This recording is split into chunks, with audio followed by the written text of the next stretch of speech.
Very sorry, so you know that is only the second live stream I've done today and I'm quite nervous being accompanied by those handsome men, so I'm sorry. But yes, so let's do the introduction again. So hello everyone, welcome to Kiwanis Industrial Dance Contest. We will be judging the videos today, so thank you very much for everybody to enter. I will actually do the introduction in English and explain every bit, but we will afterwards switch to German since we are all three German native speakers, and that is much more easier for us to like be a bit more natural in general.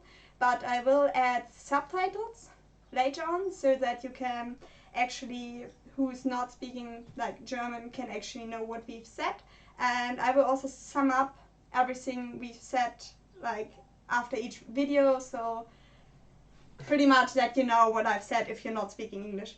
Thank you very much for everybody who entered this contest, and your judges will be today Aishrai and Glattentracks. So it's gonna be fun, and we will be judging once like the dance and the videos. So there will be 1 to 10 points for dancing and 1 to 10 points for like the video, the editing, everything. And each judge can give like 1 to 10 points in each of these categories. Total number of points can be 60 points, plus there's 1 point extra for choreography, so the maximum would be 60 points that any video can get. And since the live stream is finally working, I'm very sorry for those 5 minutes of your life. We can get started with the videos now.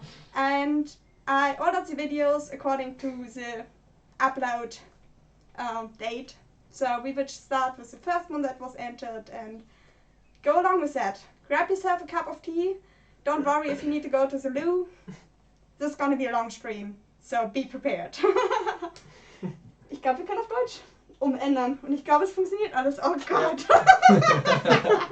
Es war so klar, dass irgendwas musste schief gehen.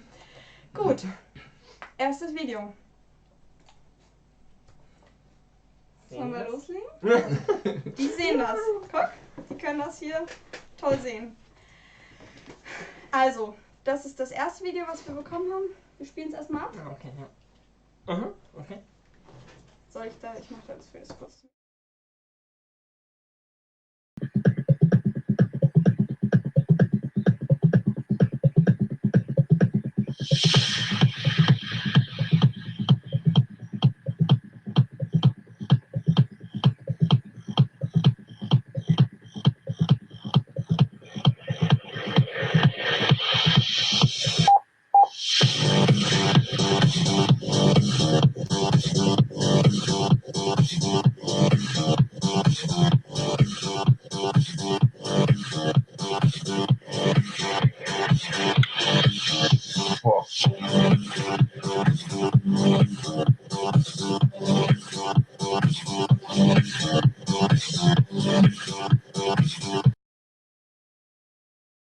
There we go.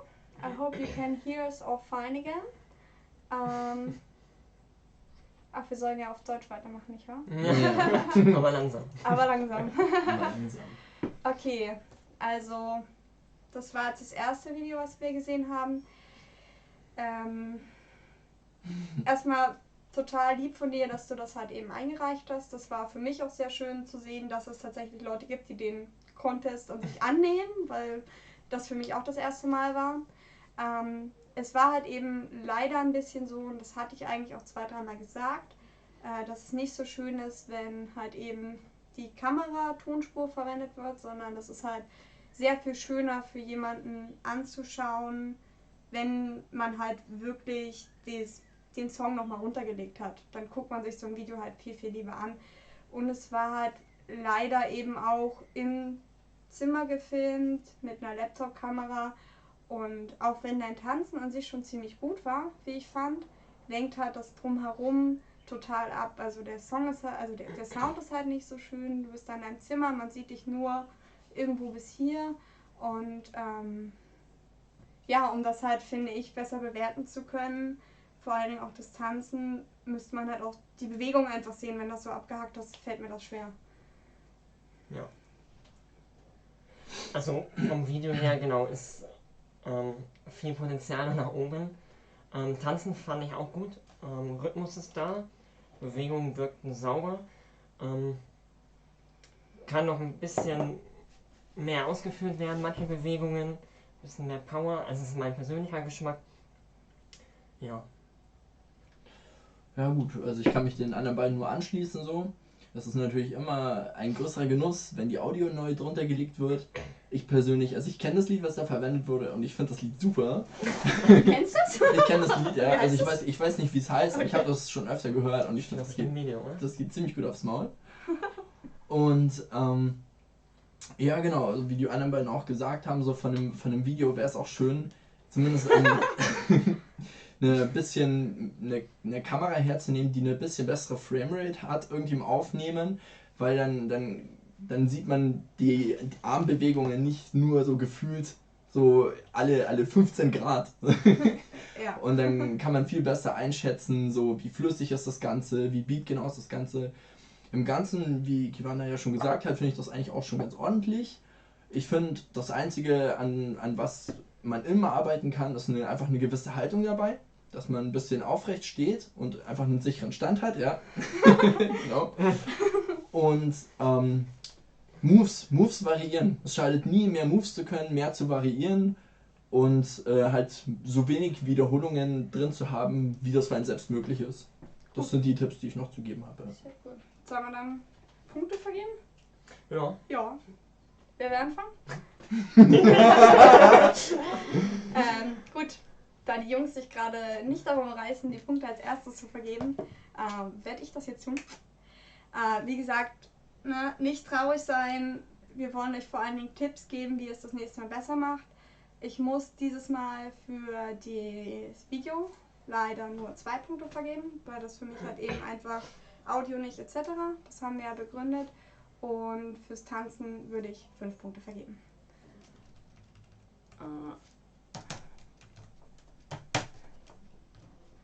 Genau. Ja.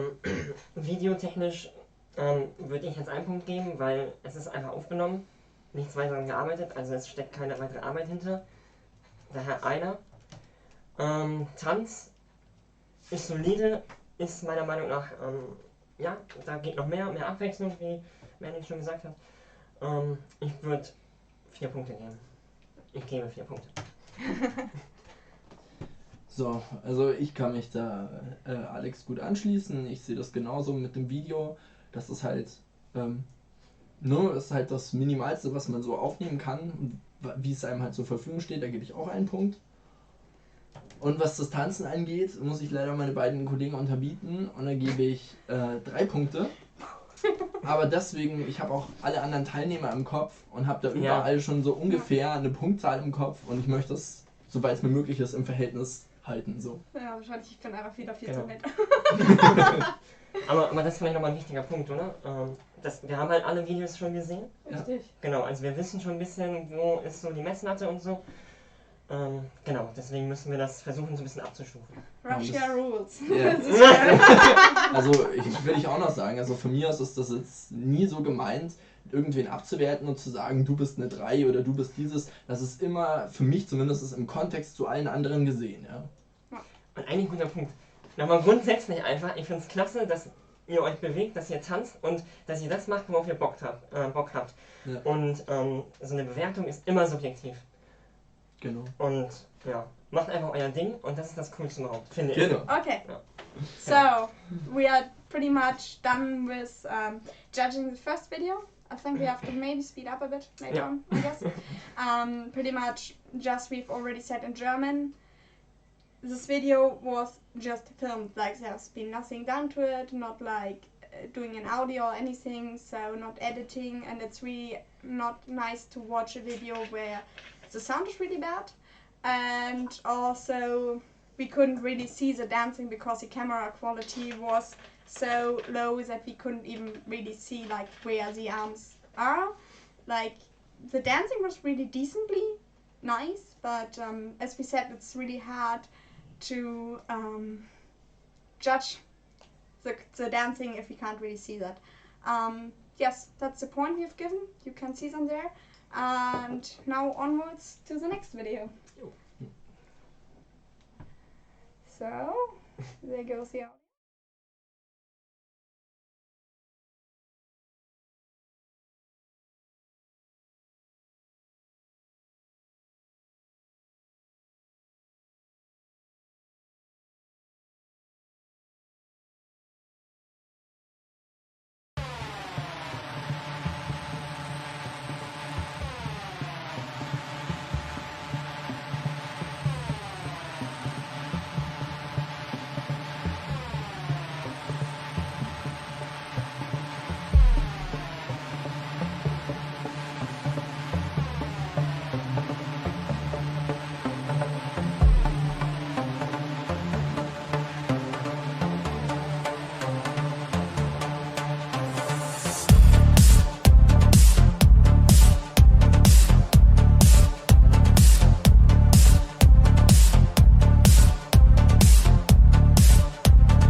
And we should hear us again.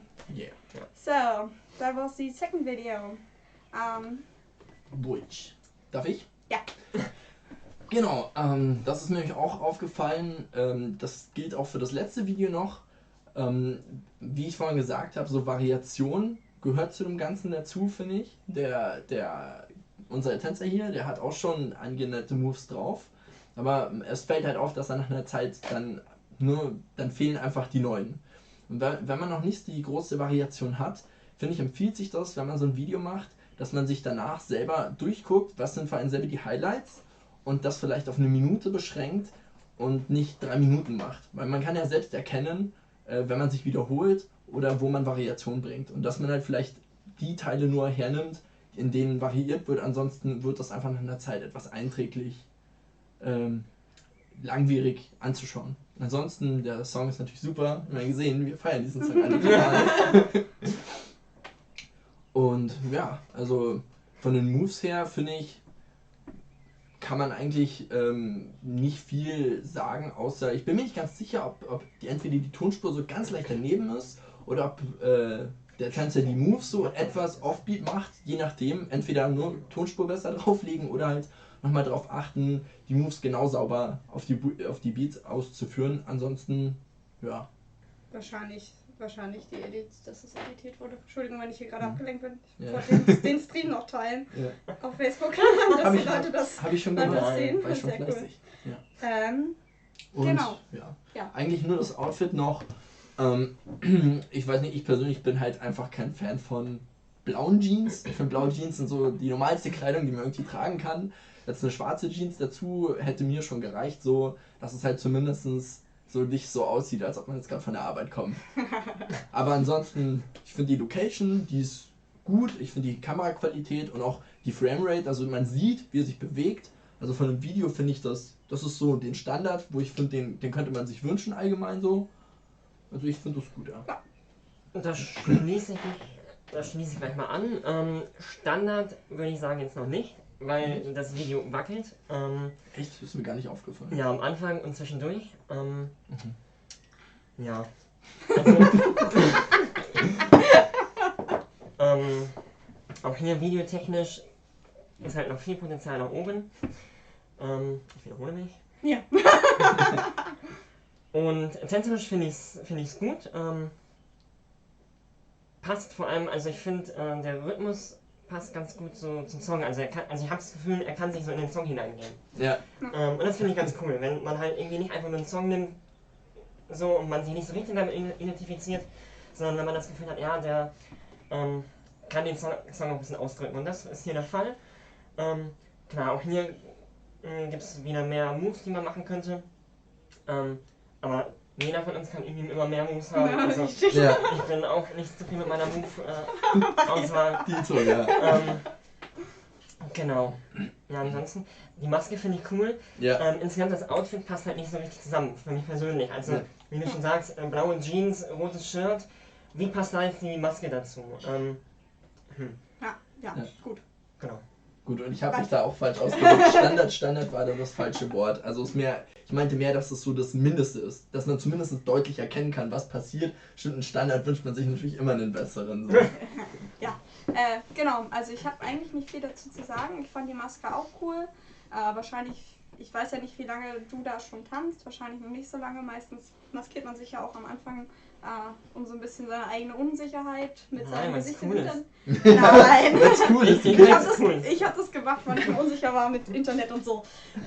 Genau. Nee, aber ich fand das tänzerisch, fand ich auch. Warum hier viel Strom? Alles klar. Ja. Dann tanzen wir doch ein. Genau, also ja, es war halt ein Video, man konnte sehen, was passiert ist. Tänzerisch fand ich es gut, also genau. Aber ich glaube, das sollten wir jetzt auch erstmal belassen. Genau. Sonst explodiert das Ganze. Punkte. Ja, ich denke auch. Soll ich wieder starten? Mach mal, Ladies first. Ladies first. Okay, Das ist immer eine schöne dann. Ausrede. Ladies, Nee. du, Ladies first. Dann würde ich fürs Video würde ich 3 Punkte vergeben und für den Tanz würde ich diesmal auch wieder 5 Punkte vergeben. Du wiederholst. Nee, das war Nazis falsch, einfach, ne? ja. Wieso? Ich habe hier mehr Punkte gegeben. Ja. Kann sagen, hier, bewert das für mich mit, das geht gar nicht. Ja, Video würde ich 2 Punkte. Vergebe ich 2 Punkte. Ich muss auch immer die Betäubung ziehen. Finde ich schrecklich. Sprache. Und Tanz.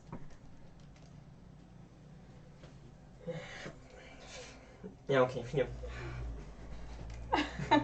Wiederholt sich. Also beim Video schließe ich mich meinem Herrn Kollegen hier an, gebe ich auch 2 Punkte. Und beim Tanz gebe ich wieder 3 Punkte. Ich wiederhole mich auch. Okay.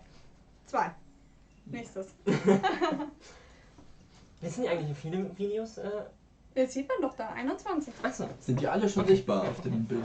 Ja, ich habe das extra so eingepasst, dass man die ganze Tabelle sieht. Weil am Ende muss man ja dann direkt sehen, wer gewonnen hat und wer zweiter Platz ist. Genau. Okay. Dann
Here we go. Here we go. So I'm sorry I forgot the English like sum up for the last video, but I will add subtitles. So there we go.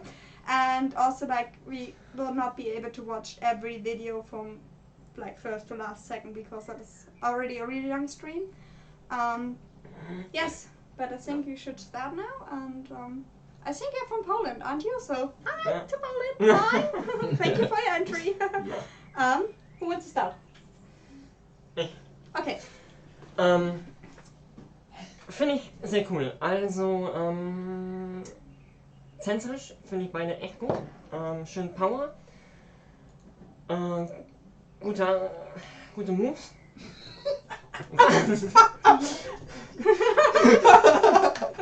Was? Nichts? Hä?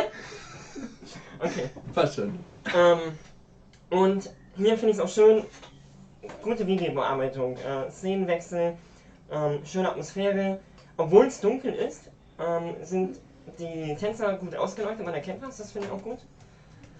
Und ja, ich finde das Video sehr gut. Ja, dann darf ich direkt mal erklären, warum ich jetzt gelacht habe.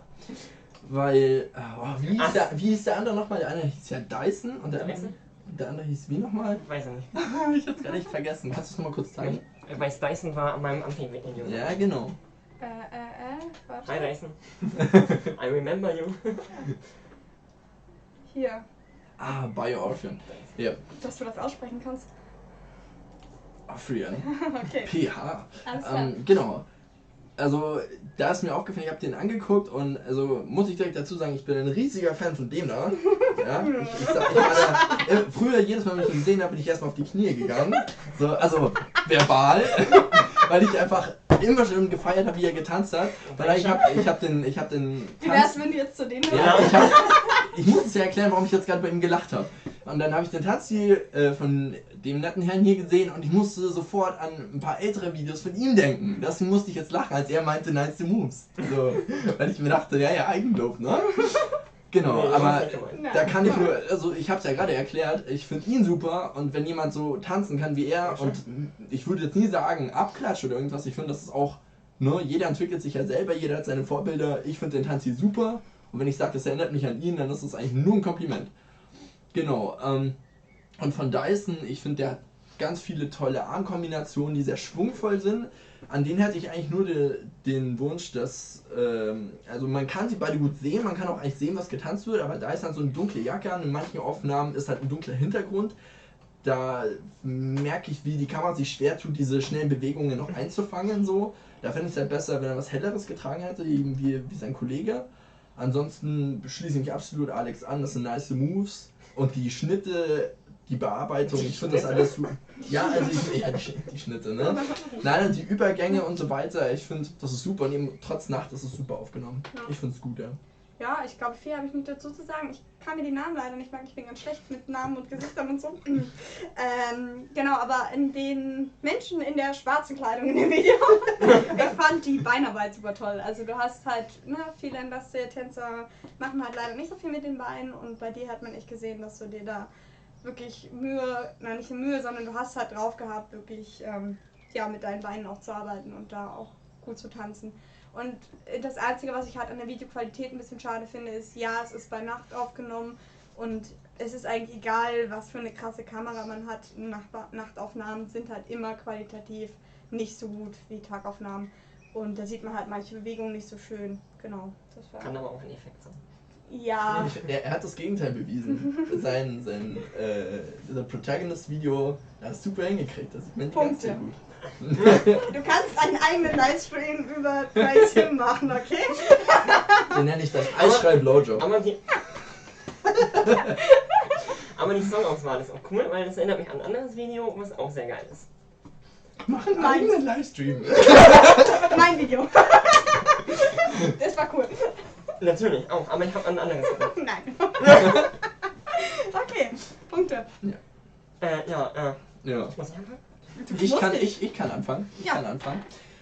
So, Videopunkte gehe ich direkt mal hoch und ich gebe dafür 6 Punkte.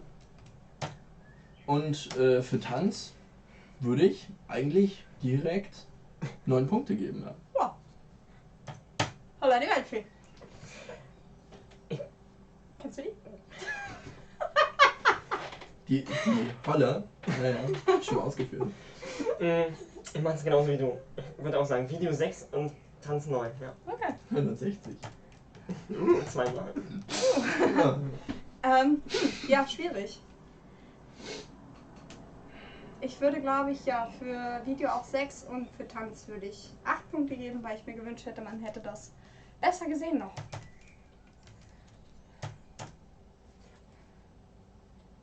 Was? Ja, nein. Ja. Ja, nein. Nein. Nein, ja. Nein, wir lassen. Gut. Dann hören die uns doch alle gut? Ja, aber ein Check. Yes.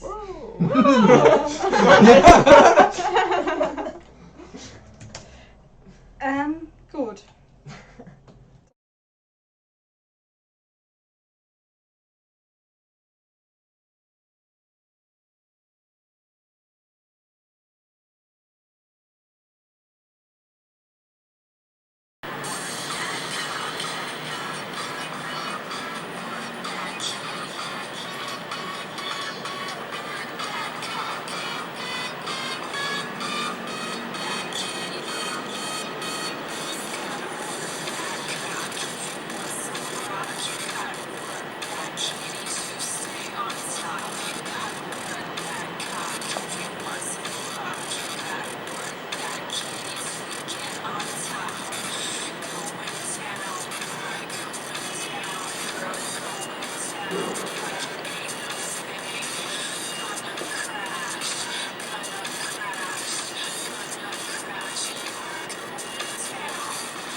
Okay. I think I always forget to like sum up the video in English. I'm very sorry. But you see the points and I will try to add subtitles. So, there we go. Yes, okay. So that was our 4th video. I find it again a bit hard. I will do this in English because I think you're from Japan, so I will do this in English for you. I find it a bit hard to judge this video because there is again, like I said, please don't use the audio from your camera, and it's the audio from your camera, and I feel like we can't really at all hear the music, so I have no clue whether you're like on point, and I find it really hard even to judge the dancing because I just can't hear the music, so that is a bit difficult for me.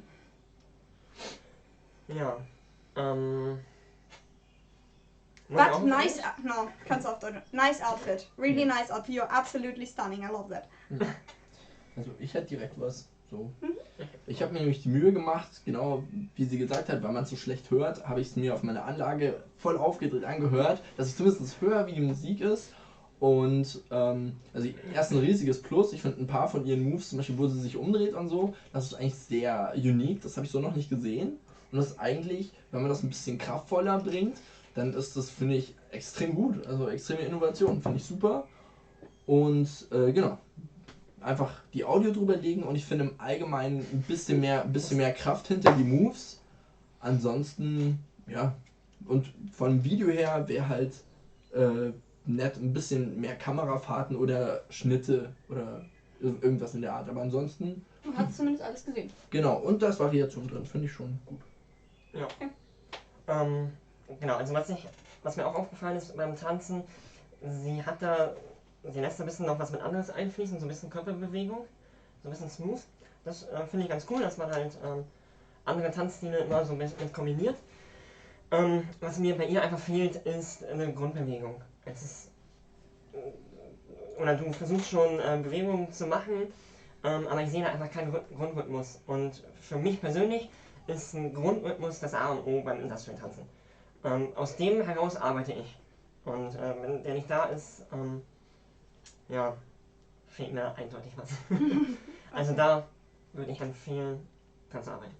Ich finde das gut, dass ich uns allen Reisestühle gegeben habe, die sich so drehen, ohne dass das voll so, wenn man nervös ist oder so. Nein. Nie. Gut, Punkte. Wer fängt an? Dann fange ich an. Video gebe ich 1 Punkt. Und das heißt, ich habe gerade überlegt, eigentlich ist Video und Outfit und so ja alles ein bisschen in einer Kategorie. Ja.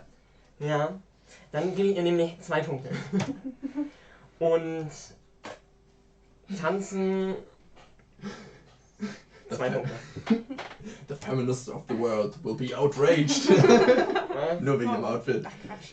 Das Outfit war schön, die hat sich Mühe gegeben. True. So, möchtest Dann du darf sehen? ich, ja. Oh ja.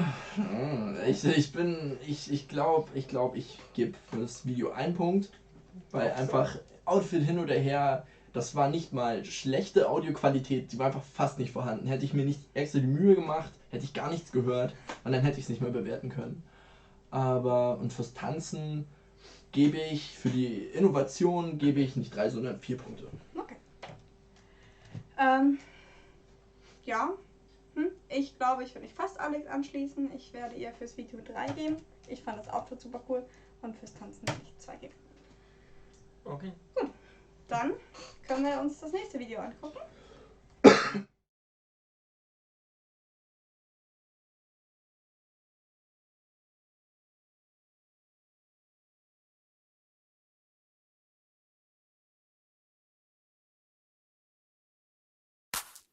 Electro, body, music.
Electro, body, music.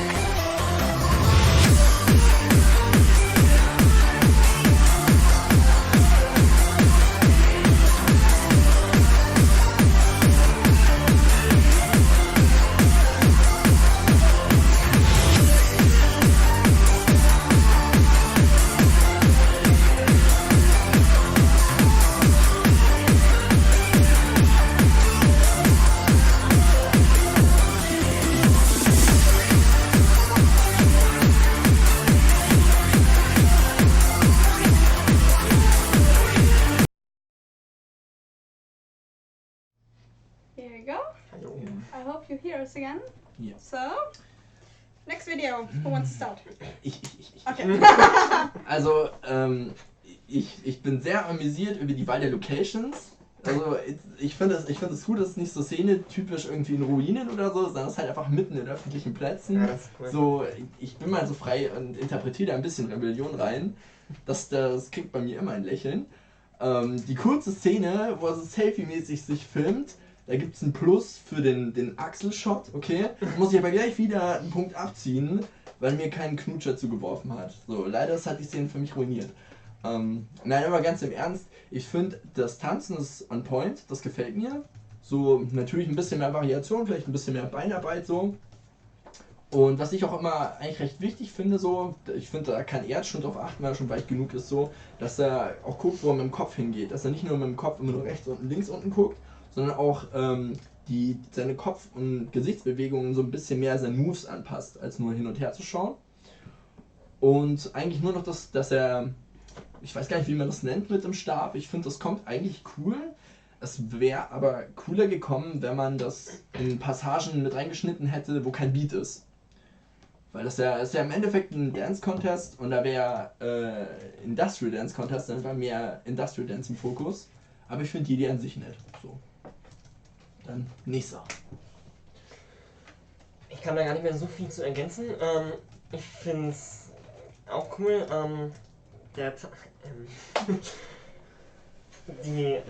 Ist das. Ne, Poi ist das nicht, ne? Stab. Stab. Ja.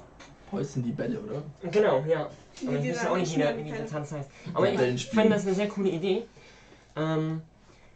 Und genau, ich persönlich finde auch, dass das mehr in so ruhigere Passagen passt. Ja. Wobei, vielleicht, wenn man es drauf hat, kann man das auch in so On Basspassagen, on Beat. Genau. Ich finde es in dem Video ein bisschen zu viel davon. Hätte mir weniger von dem Stabgetanze gewünscht und mehr von dem Industrial, weil das Industrial sieht nämlich auch gut aus. On point, hat Power, sauber. Ja. Und videotechnisch finde ich auch ganz cool. Genau, in der Öffentlichkeit hat was und Die auf dem Skateboarder. das war witzig, ja, Ja. genau. Waren das nicht Roller, so Tretroller? Oder sowas, ja, Tretroller. Hm. Ich kenne mich in der Szene, mit der Skater-Szene nicht so aus, aber mit dir. Longboard und Skateboard. Okay. Ja. Boah, ich schwitze hier durch diese ganzen Lampen, ne? Meine Die Haare Lampen, sind schon wieder voll. Ich habe vorhin noch Das geduscht. Wetter, Kannst noch zu viel. das Existieren. Zu viel Action. Ja, aber zu dem Video. Eigentlich habe ich so mehr oder weniger das Gleiche, was Alex auch schon gesagt hat. Ich fand das mit der Stab eine super coole Idee. Ich glaube, du hattest mich auch vorher schon angeschrieben und mich gefragt. Und ich fand das cool, dass du das mit eingebracht hast. Es hätte ein bisschen weniger sein können und noch ein bisschen mehr tanzen. Gerade vielleicht, ich weiß halt nicht, ne? Mehr am Anfang auch von dem Tanzen und vielleicht dann später noch ein bisschen mehr und halt zu den ruhigeren Passagen. Genau, aber das Tanzen, das sah sehr solide aus. Du warst on point. Man sieht auch, dass du Muskeln in den Oberarmen hast. Das ist ja meistens so, dass Muskeln auch beim Industrial helfen, da ein bisschen mehr Körperspannung reinzubringen und das halt eben ein Was? bisschen... Nein. Nein. Auch was mit so einem ich zum Fitnessspiel geht. Fitness was? Kann ja nicht jeder Bauarbeiter sein. Baubeste. Ja, genau. Ich würde sagen, wir vergeben da mal Punkte. Ja, genau. Krass, schon 15 Minuten. Ja, das sag ich ja. Das, Ja, okay. Fühlt sich nach weniger an. So. wer möchte starten? Ich fange an, ich vergebe 7 Punkte für Video. Jetzt Ich aber. finde einfach coole Ideen und so weiter. Und 7 fürs Tanzen.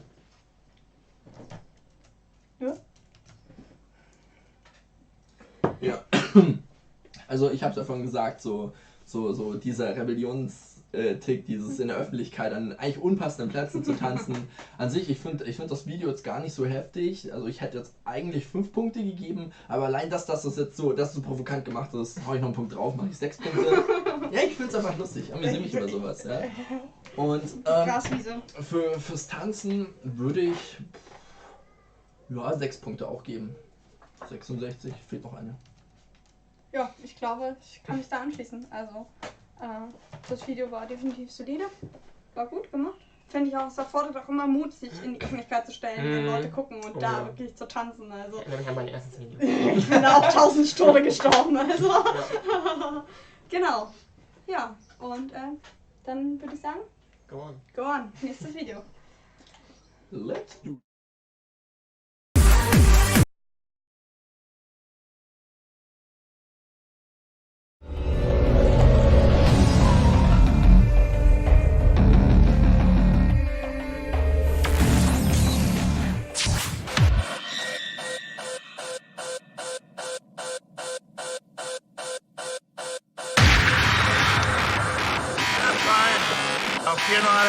Lauft nach Hause zu eurer Mama.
Ich mag ja böse sein, aber ich fühle mich.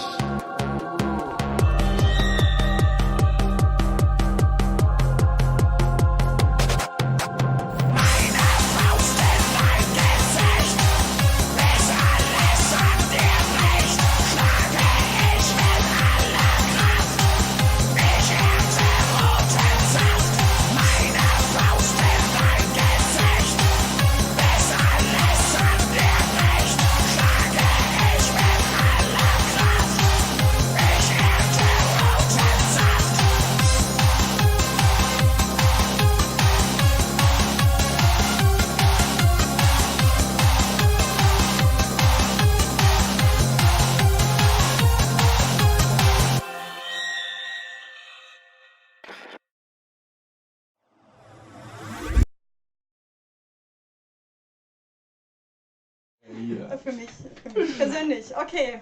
Ja, as you could see, I will do the first stuff in English again. As you can see, we watched the whole video. We've already watched it all.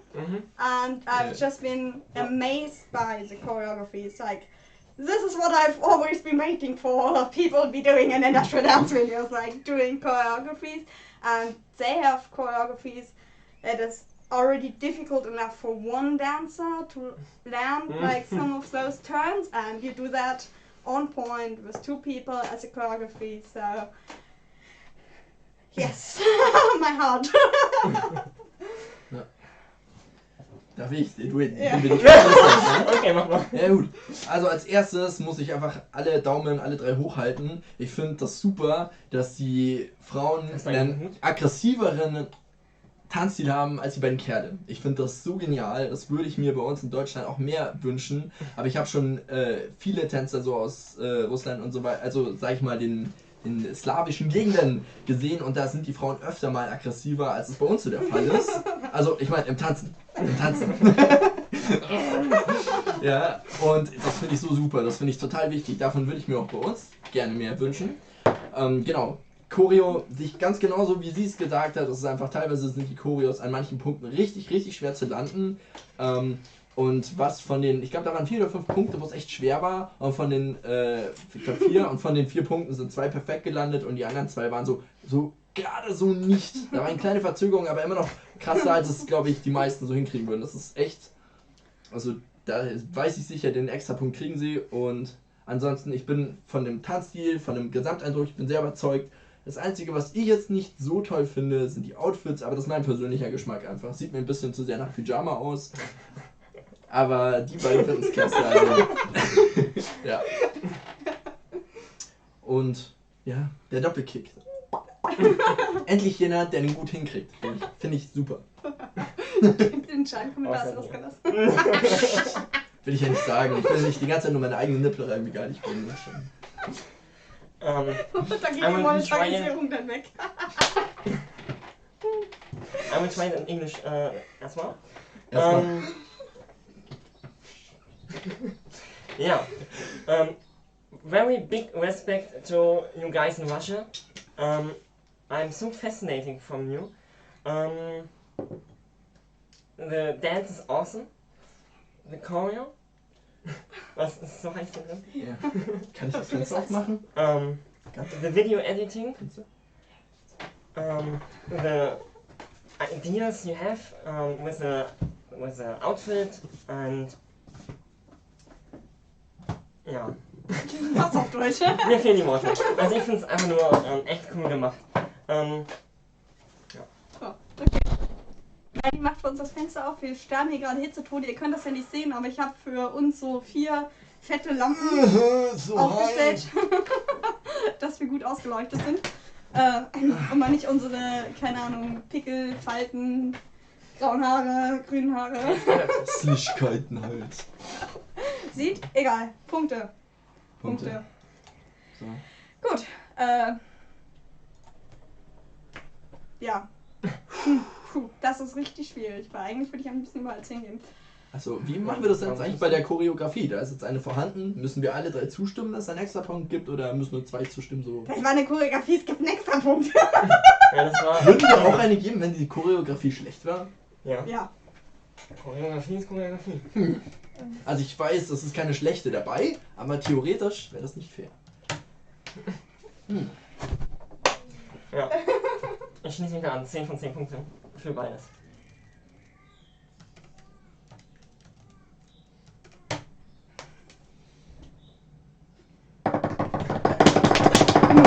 Das kannst du nicht geben. 10, ja.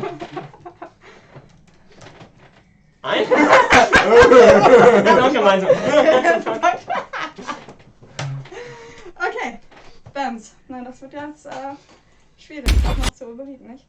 Eigentlich unmöglich. Eigentlich ist es so, oder? Und vorbei, gut, das war der Stream. Wir Nein. haben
gut, wie du da geschafft hast, so gut kann ich es ungefähr.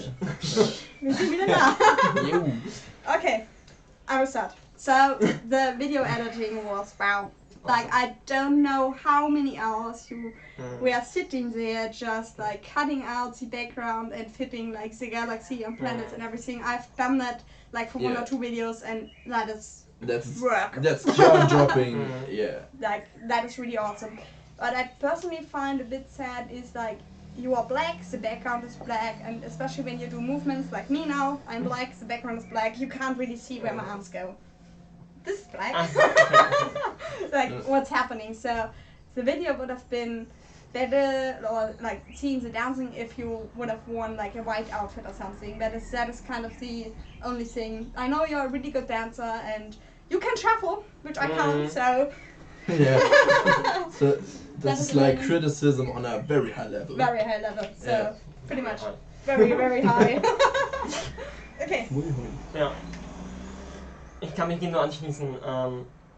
Genau. Und an dem Punkt, wo du dann angefangen hast zu shuffeln, habe ich nur gedacht, geil, ey. Jetzt shuffelt er auch noch. Er tanzt mega geil und jetzt shuffelt auch noch mega geil. Richtig. Habe ich mir erst mal Richtig richtig die Hose gecreamt, ey. Shuffling. Ja.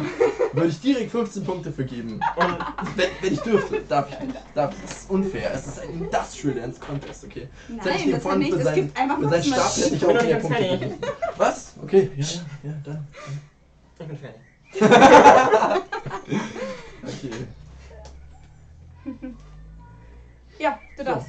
Ja, ihr habt, Ja, ja jetzt schon, bin ich ihr, habt froh, schon, ihr habt schon alles gesagt. Ich bin in meine Hose gekommen, einfach nur vom Shuffeln.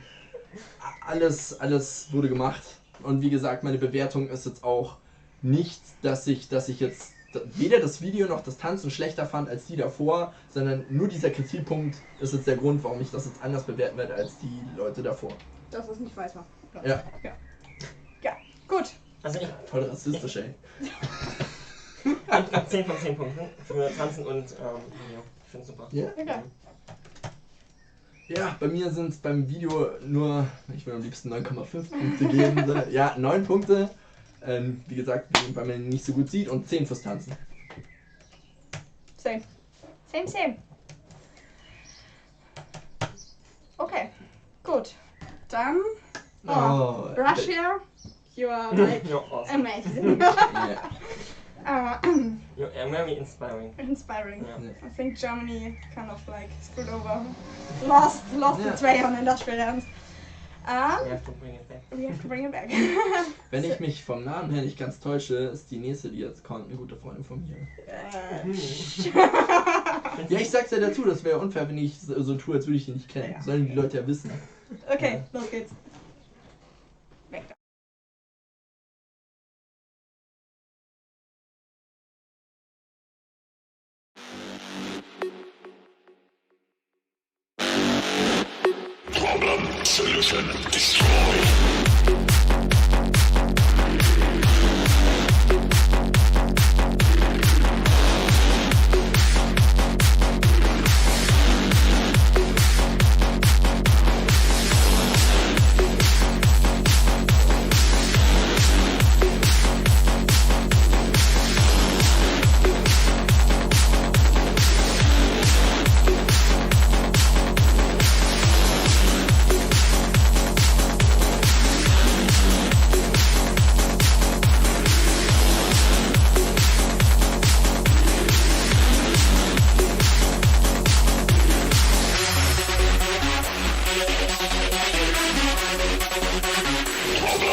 Weiter.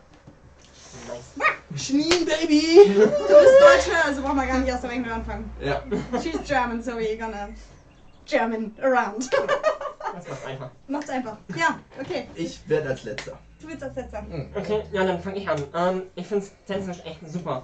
Wir haben ja auch schon neulich mal wieder ein paar Mal im Club gesehen, glaube ich. Das ist schwierig, Und, zu werden. Ich finde, du tanzt echt klasse. Hast sehr coole Bewegung.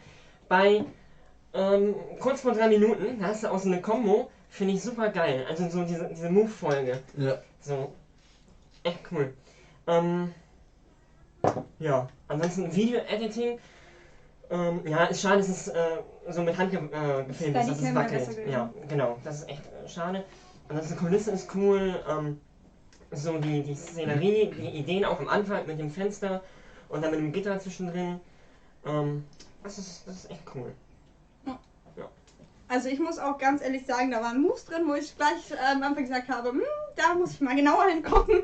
Die nehmen und abwandeln für mich. Also du hast echt geile Moves drin, die ich auch noch nicht so gesehen habe. Also fand ich super cool. Und genau, ansonsten das Video, das war eine voll coole Location. Das war halt einfach nur schade, dass es halt ziemlich verwackelt war. Also wenn du irgendwann mal an eine Steadicam rankommst oder so. Oder eine Kamera, die das Ja, ein oder bisschen besser Stativ ausgleicht. einfach nur. Stativ. Ja, da kann man aber schlecht Fahrten mitmachen. Ja. Wenn man einen glatten Hintergrund hat, kann es doch jeder dran machen. Ja. Genau. Ohne Drohne, komm. Ne, aber das war echt war ein sehr cooles Video. So, ja, ich habe dich ja zu dem Contest dazu geholt, du wolltest dir erst nicht oder warst dir nicht sicher wegen Bearbeitung und Video und so.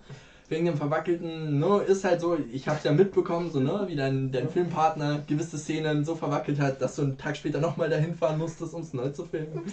Weiß ich ja alles. Ich glaube, ich bin der von uns, der noch am kritischsten ist, weil ich weiß, wie du aufs Maul tanzen kannst. Und da so vor 240, so die Aufnahme davor, da bist du richtig argo, da haust du richtig aufs Maul. Und wenn das ganze Video so wäre, würde ich dir eine glatte 10 auf Punkte geben. Aber ansonsten warst du teilweise, keine Ahnung, also kraftlos ist nicht das richtige Wort, aber nicht so krass, wie ich dich kenne. Ja? So, das schon mal gesagt. Und ansonsten haben die beiden eigentlich alles so auf den Punkt gebracht. So. Ja, schau, Punkte. Punkte. Vergeben wir Punkte. Wer möchte anfangen? Ich hab's ja schon gesagt. So aufs Tanzen kriegt sie 9. Nee, das und war das. das war das Video. Das war das Video. Auf Tanzen kriegt sie 9. Bei dem Video hätte ich mich am liebsten jetzt an euch orientiert, aber ich meine, gemessen an den anderen beiden davor, ich kann dir keine 10 geben, was teilweise verwackelt ist, ich kann dir keine 9 geben, weil es an das andere einfach nicht ranreicht. Und ich würde sagen, das ist nur solide 7 für mich. Ja? Eine solide. Eine solide 7. Soll ich? Oder willst du? Nein. Ich mach. Ja. Mel. Ich kopiere Melly. Fertig. Dann. Und bei mir gibt es in jeder Kategorie 1 Punkt weniger. Also 6 fürs Video und 8 fürs Tanzen.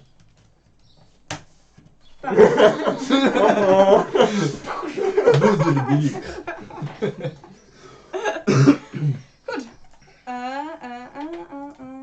Ja, dann können wir, glaube ich, das nächste Video uns angucken.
sunlight again here.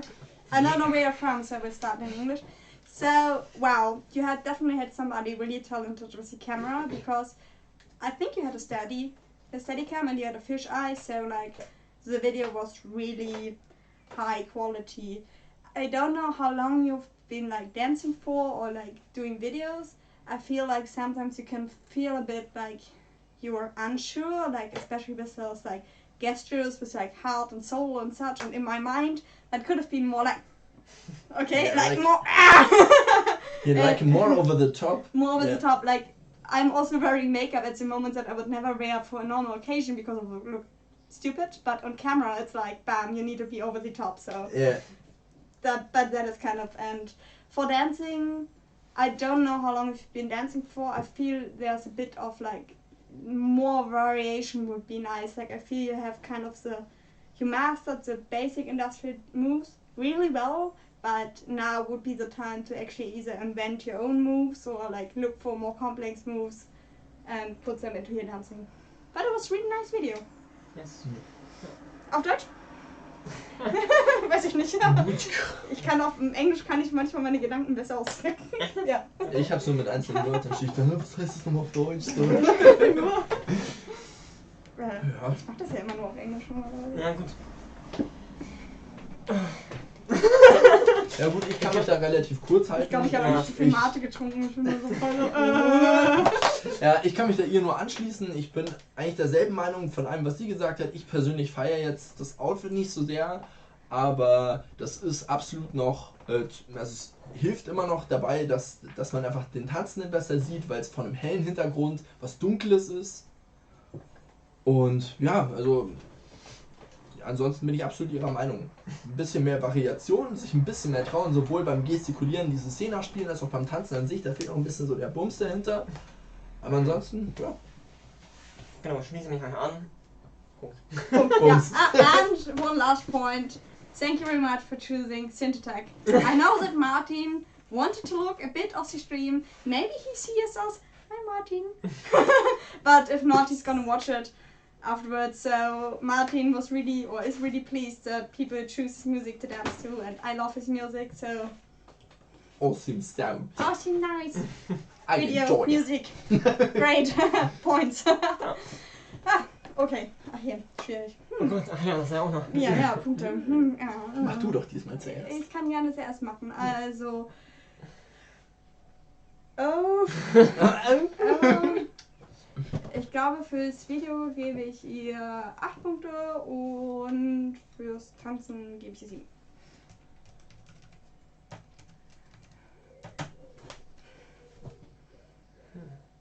Ich wüsste es, also ich schließe mich mit dem Video an, gebe ich auch 8 Punkte, aber ich gebe auf das Tanzen dann 6.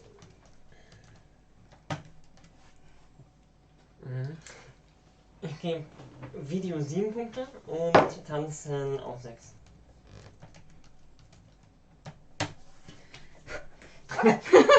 Haben wir eigentlich die Hälfte geschafft? Noch nicht ganz. Noch nicht ganz. Das nächste ist, glaube ich, die Hälfte, ne? Das ist, deswegen meine ich ja, wenn wir alles durchgucken, das ist echt richtig lang. Gut, dass wir die doch vorher schon mal angeschaut haben. Ja. Gut. Das hätten wir jedes 2-3 Mal gucken müssen, also ich zumindest. Ja, auch. Ich meine, alleine 5 Also- mal 21 Minuten, das ist einfach, ja, da haben wir noch nichts gesagt und das ist nämlich schon 3 Stunden lang.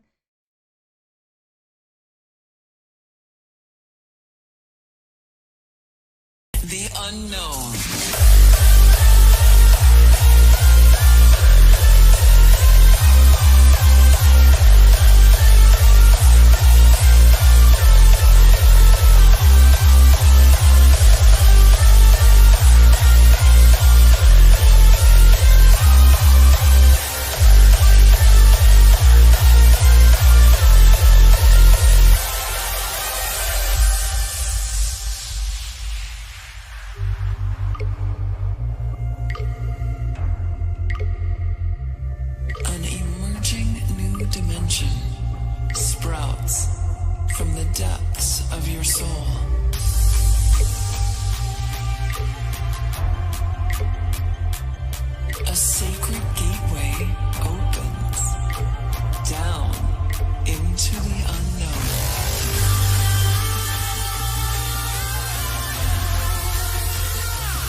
Bam! Here we are again. Ist sie Deutsche oder Englisch? Das ist eine gute Frage. Sie hat die geschrieben. Ja, eben, ich wollte gerade sagen, wir haben noch geschrieben. Scheiße. Ich glaube Deutsch, sorry.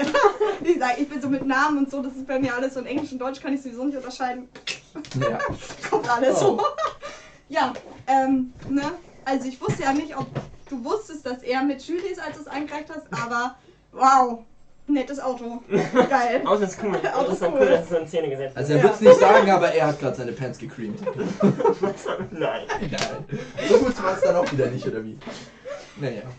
Nee, also du hattest mir glaube ich vorher geschrieben, so dass du unsicher bist mit der Musik und wenn man darauf tanzen kann und das gut aussieht, ist mir das völlig egal. Also ich kann mir ja fast alle Musik anhören und wenn das, keine Ahnung, Rihanna ist, wenn der Song gut ist, kann ich mir das anhören. Wenn es ein Lied hat. Wenn es ein Lied hat.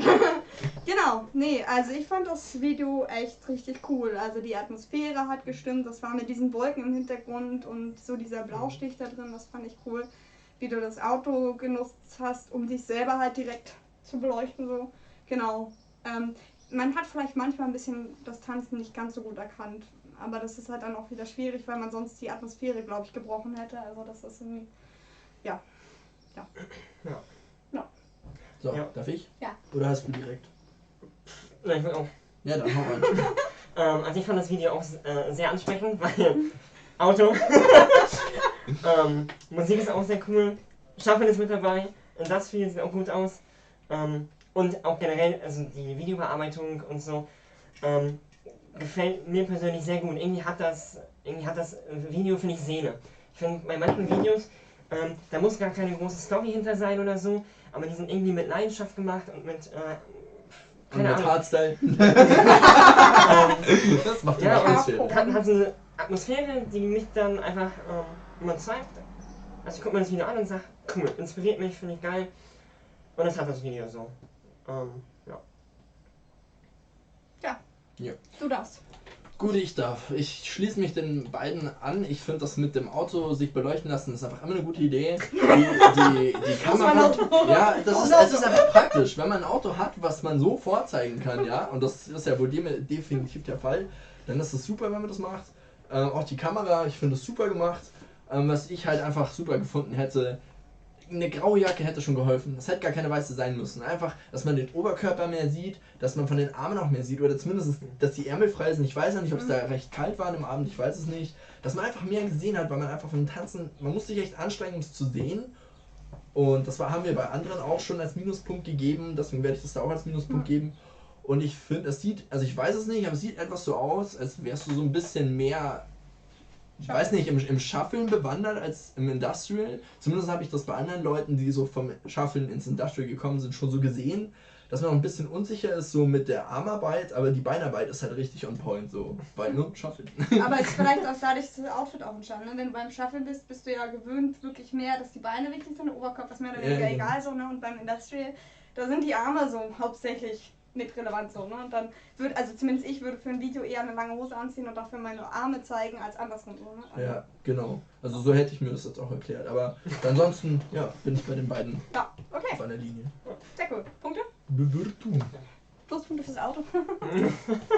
Dann fange ich diesmal an, weil ich jetzt hier der Einzige ohne Auto-Bias bin. Das Auto beeindruckt mich nicht, ich finde es nur okay. Ja. Okay. Ja gut, also ich finde, da kann man eigentlich auch, ohne groß zu reden, 9 Punkte geben. Fürs Video. Fürs Video. Und fürs Tanzen, ja, würde ich auch solide 6 Punkte geben. Willst du, soll ich? Also ich gebe fürs Video auch 9 Punkte. Und fürs Tanzen würde ich jetzt 8 Punkte geben. Ja, dann mache ich die Mitte. Fürs Video gibt es von mir 9 Punkte und fürs Tanzen kriegst du von mir 7 Punkte. Bam. Oh. So, next one is a friend of mine, so maybe you're watching, Adi. Hi. I don't know how to pronounce your name. I'm shit at languages and French. But I love you and I hope I don't have to be... Don't be mad if I say something wrong. But let's watch your video. I'm really happy that you entered because you're one of the most watched industrial dancers, actually. So let's do this.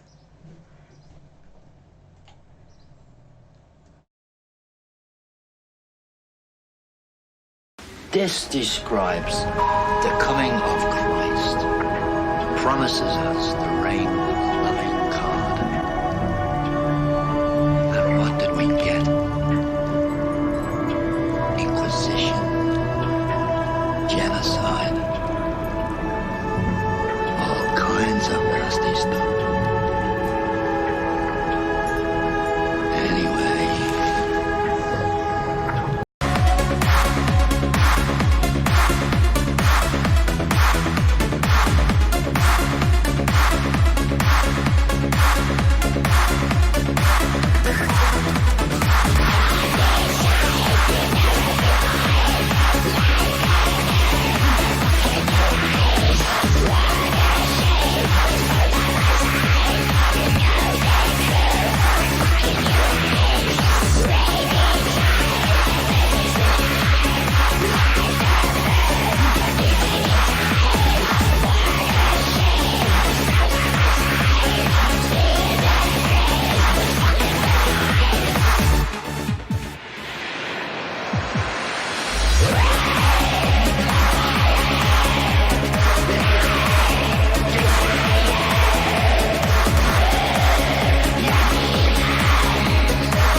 What did we get?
Okay. Oh, let's start. So first of all, Audie, like, I love your style. I think you look amazing. But for the video, as you saw, we skipped like a bit of the first minute, or not the first minute, because I find like static images in a video never really work. Like if I have I include them only sometimes if I do specifically like a shooting video where I had a photo shoot and I want to show how those photos were produced. But even in those, I sometimes try to like add a minimal movement of the pictures. So those really long intro with a lot of like pictures would probably be nicer if you do like a separate shooting video when you want to show off like the awesome pictures you took that day. And also, like, you're a really good dancer, but I kind of feel like you prevented yourself from really like kicking off the song because you had the corset on. Like, I love corsets, but I never dance in them because I personally feel like they're just like Restrict you. can't dance. So yeah, that is just like, but I love your style. You are an amazing dancer, and these are just the 2 points. I find the intro a bit too long with those static images, and maybe not wearing a corset for dancing will be better. Ja. Vi knyter mig inte med den an. Ja, also ich habe eigentlich nur eine Sache noch einzubringen dazu, ansonsten nämlich, wie wir das auch während dem Video festgestellt haben, manche Passagen sehen aus, als wäre zu einem anderen Lied getanzt worden, weil es auf einmal, manche Aufnahmen sind perfekt auf dem Beat, genau on point, wo man sich sagt, ja, das kommt richtig gut, und dann auf einmal wieder Passagen, die so ein bisschen zu langsam sind, eben als wäre es zu einem langsameren Lied gedreht worden. Und das ist halt, weiß nicht, das kommt da nicht so gut, das ist halt die Frage, woran das liegt. Ansonsten schließe ich mich ihr einfach an. Ja, genau. Oh, genau, okay. Ich habe da auch nichts mehr zu sagen. Okay, Punkte. Oh, das wird für mich richtig schwierig. Ich hasse es. Also, Menschen, Ich kann die man anfangen. so gut kennt, zu bewerten, ist immer richtig schwierig. Ich finde, das ist gemein. Wenn ich als erstes willst, kann ich anfangen. Ja, fang an. Also, vom Tanz her würde ich auch 6 Punkte geben, auf alle Fälle. Und vom Video her, würde ich auch 6 Punkte geben, weil ich auch die statischen Bilder nicht so super fand. Also ich gebe vom Video, ich gebe fürs Video 5 Punkte und auch fürs Tanzen. Weil ich habe mir einfach zu dem Song mehr Power gewünscht und Bewegungen ja, noch mehr ausgeführt. Und ich habe auch den Eindruck gehabt, sie hat auch viel wiederholt. Mhm. So, ja. Das stimmt. Ja. Ich mache jetzt einfach so 5, 5, 6, 6, 7, 7, also. Oder 7. Nein, ich mache das 6. 7. Ja, ich fand einfach das Intro hätte man nicht machen müssen. Und nächstes Video. Nice. Nice. Kinetic Weapon, Ja, Oh. die habe ich mit reingebracht. Echt? Ja. Das Problem, also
Wow.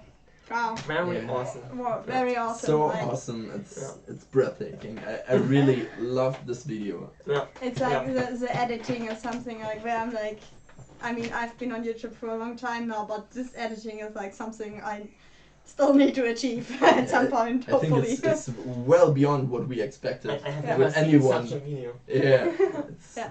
So, And we were all like, oh, that's awesome. I got you try this in my next video. I it's so love awesome. the paper plane. The Yeah. paper planes. Yeah. I personally invited this group, the wonderful lady at the scene with the one that wields the minigun.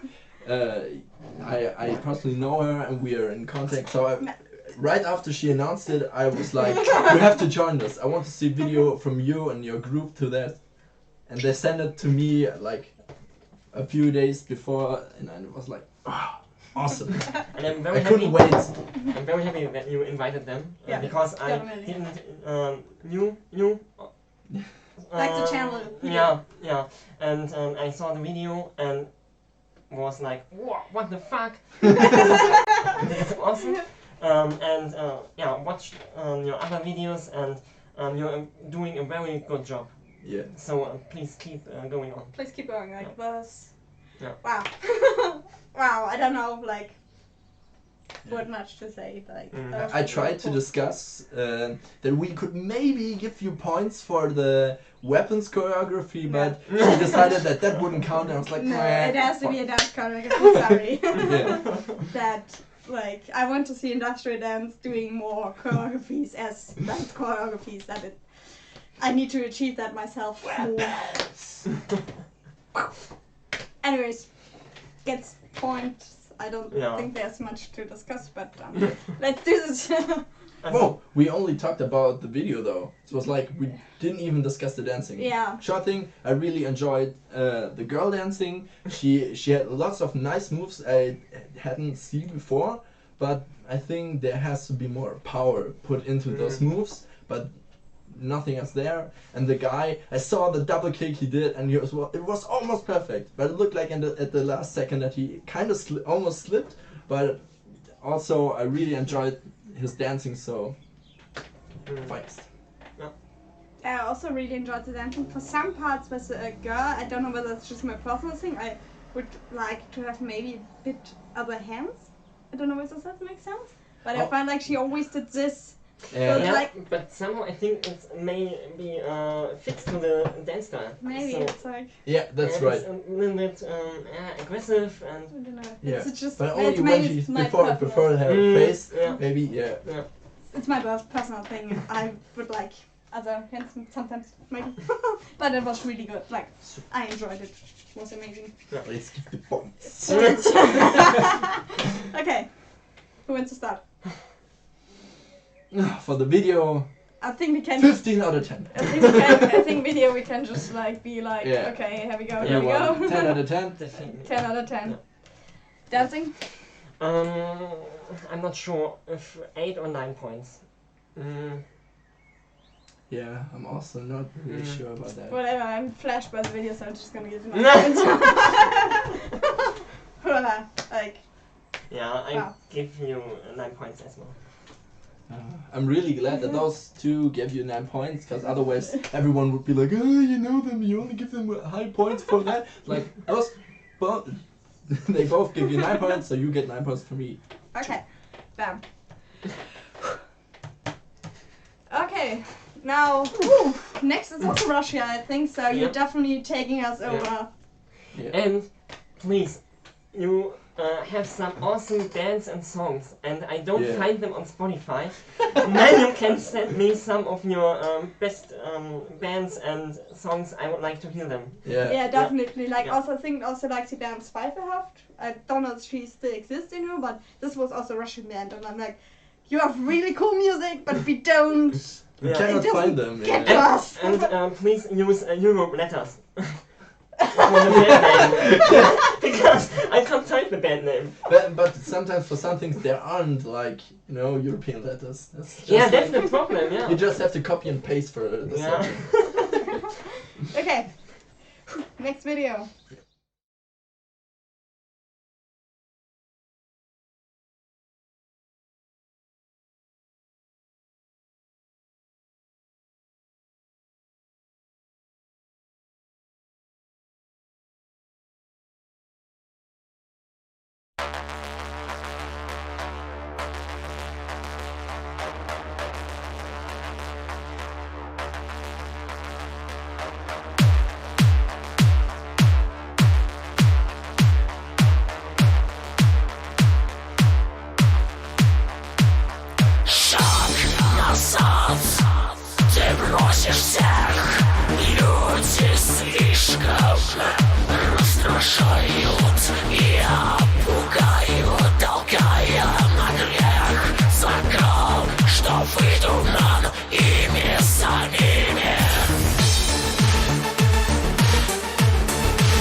Ist das auf Pause? Ja, ist auf Pause.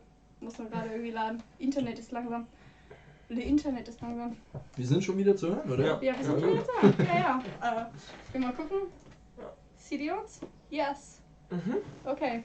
Think we can. Google is my life. Yay! I love Google. Google is your friend. Oh. Please Kann man das don't say eigentlich my auch alles internet. lesen nochmal? Yeah. Das I bleibt don't erhalten really- bleiben. I really hope my internet isn't dying at some moment. Ja, aber vielleicht. Yeah, okay. Still running. Okay. Oh, Ja. to the video. Yeah. And I hope my internet isn't dying, please. Nee, ja. Okay. Yeah, but we need to watch the next video afterwards. It needs reloading. Anyway. Oh, yes. Oh. Oh! Again, great video. Yes, definitely. The outfit is very cool. I like that, and I like the dance as well. And it's a slow song, and you dance pretty good to it. You have good power, you have controlled moves, And yeah, there are 1 or 2 points in the video where you get in trouble with that move. Yes, and the editing is very well done as well. At the end, you are using a color filter. Yeah. And the scenery, that's the only point I don't like so much. Yeah, for me it's like your dancing is really good, especially like it's usually a lot harder to dance to a slow song because you have to be really like this body tension and really on point. You can't just like be ooh, and then it looks like you're on beat anyways. So the dancing was really nice. Sometimes I don't know that, I mean that was kind of the style how you like use the camera. Sometimes I would have wished like you would have been able to like see more of your full body, if this makes sense. And I'm really not much a fan of a color filter.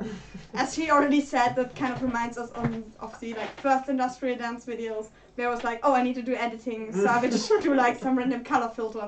And I'm sorry, I mean, it seemed like you did that on intention, but it's still like kind of triggered and not so nice memory, I guess. Yeah. So kind of the 2 points. Yeah. So I kind of disagree on a few points with those two.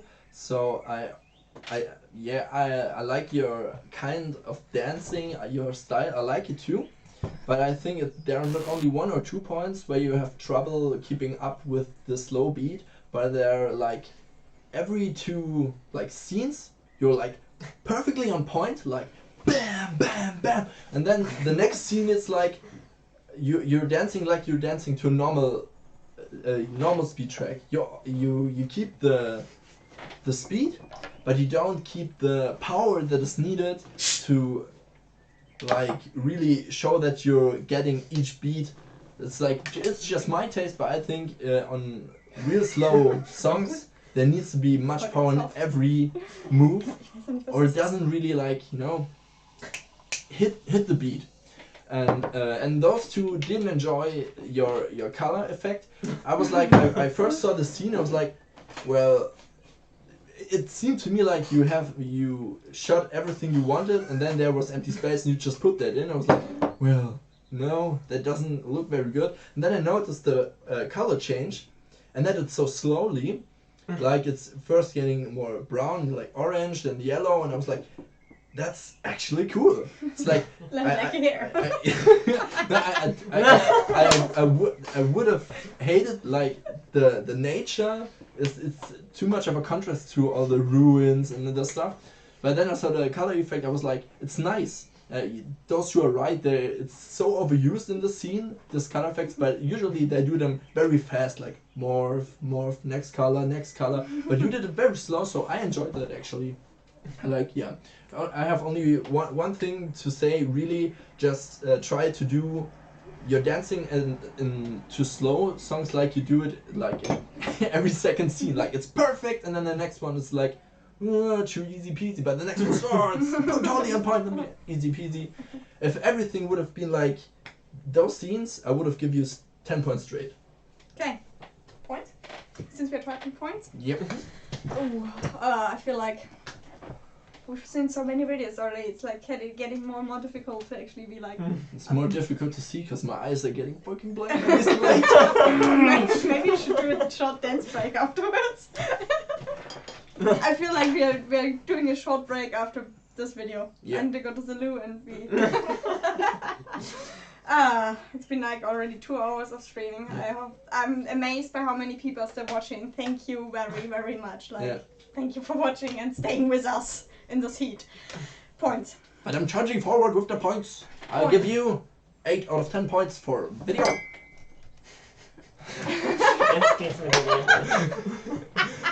And I give you, it's more like 8 or 9. I'll give you 8 points for dancing. Because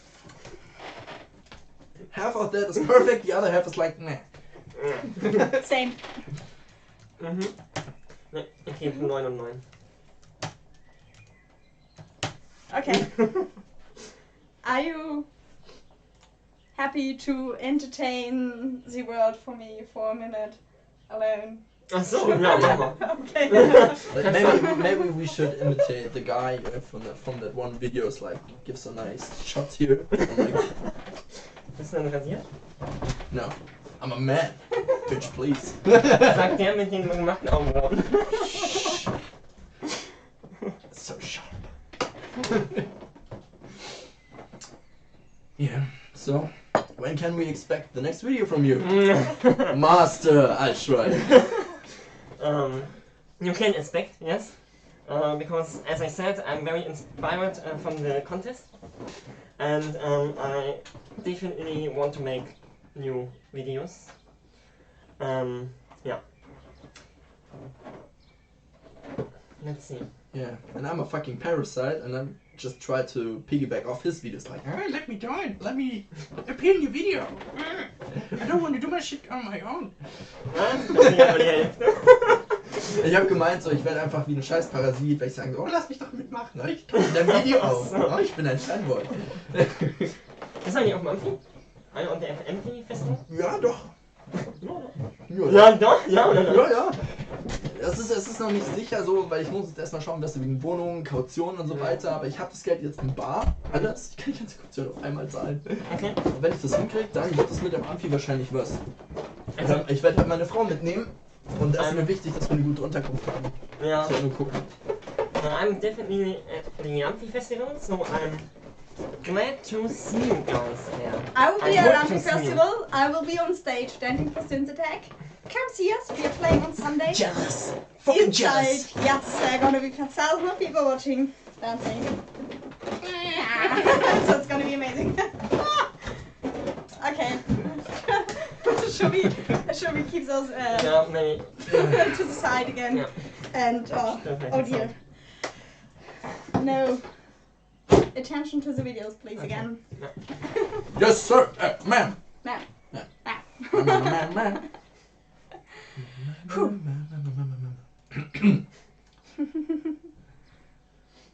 Why is Eisschrei? Oh, you are a mortal vampire? Was bin ich? You are a mortal vampire? I like Blutegel, so maybe yes. Right, yes. Reich mir die Hand.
Okay, hi. Sorry if you're like, we are like not laughing about... Der ist deutsch. Ach, der ist deutsch, okay. Ja. Also wir lachen nicht über die Videos an sich, sondern wir haben uns lange nicht gesehen und haben gerade end viel Spaß dabei über Doppelkicks und Ja, genau. Männer in High Heels. Ja, genau. Ich hoffe, dazu kriegt die zwei vielleicht mal bei einem Video überredet. Ja, ich war voll dabei, Mann. Hi, Rot? Heels. Gut. Genau, nee, aber zum Video. Ja, erstmal das Intro, mal halt wieder so ein bisschen so viele statische Sachen so, ne? Also ich fand das Intro an sich war irgendwie so ein bisschen 2010 oder so. Sorry, aber. Oh, jetzt Ja. kommt weg. Jetzt kommt die Modebegriff. So 2010.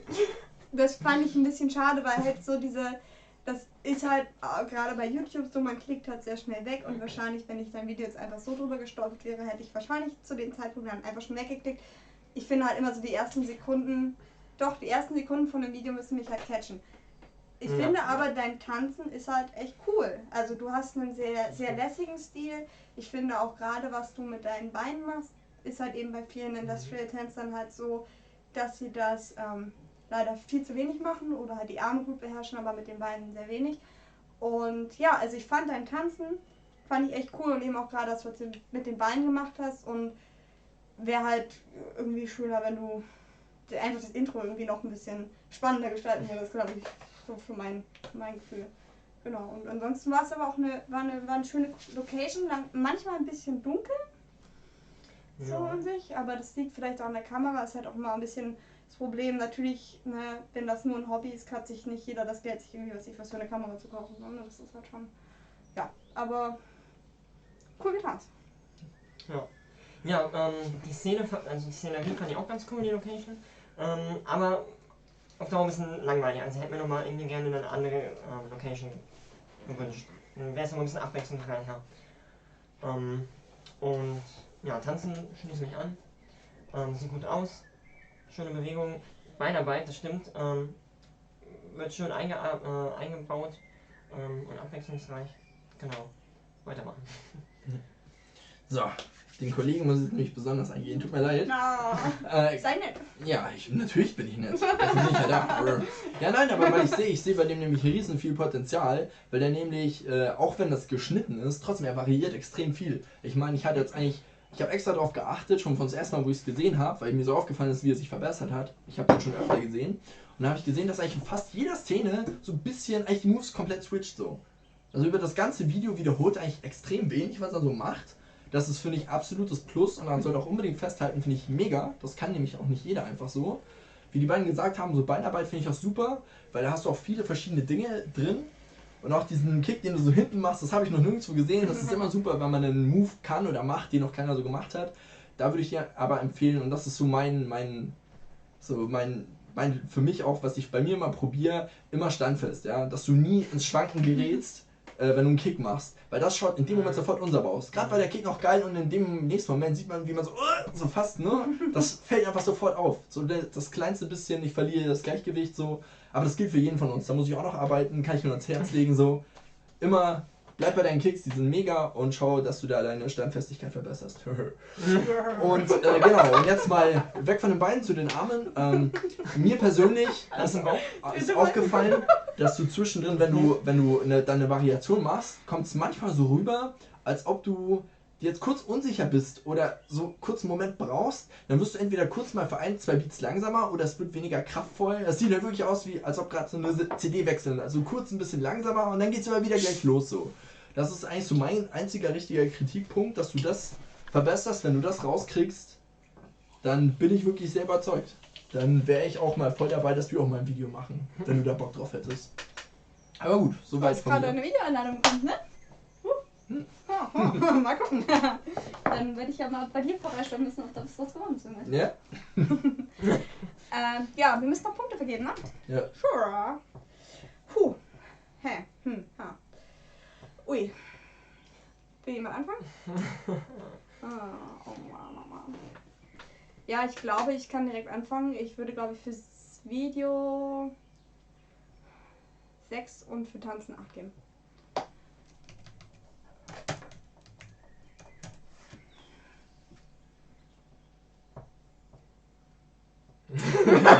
Schweigen. Bist du dir unsicher? Mhm. Also Video Mit dem Video bist du dir nicht unsicher. Video 5 Punkte und Tanzen schwanke ich zwischen 7 und 8. Ich gebe auch mal 8. Gut, ich bin bei Video bin ich ein bisschen großzügiger, weil mich das jetzt nicht so gestört hat, dass du jetzt in dem Bereich da warst, gebe ich dir 6 Punkte. Und weil ich aber gerade auch so kritisch war und weil ich das auch irgendwie für mich unbedingt im Verhältnis zu den anderen sehen muss, ich fand dich gut, du hast viele tolle Eigenschaften, aber so im Gesamteindruck musst du halt diese Übergänge noch verbessern, deswegen gebe ich dir nur 7 Punkte. Aber wie gesagt, das ist nicht irgendwie negativ gemeint, sondern eher soll motivierend gemeint sein.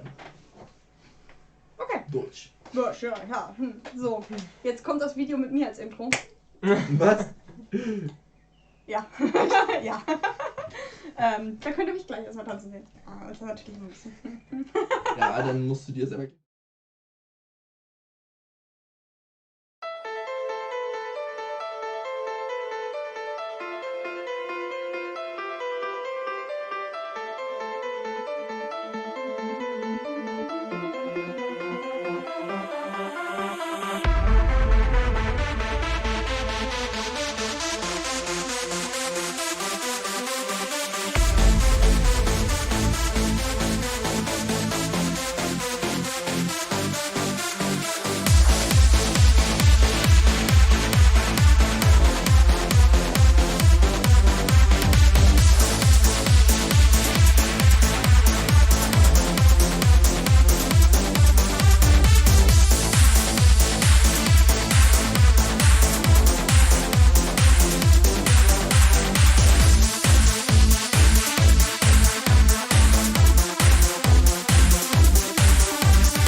Yes, okay.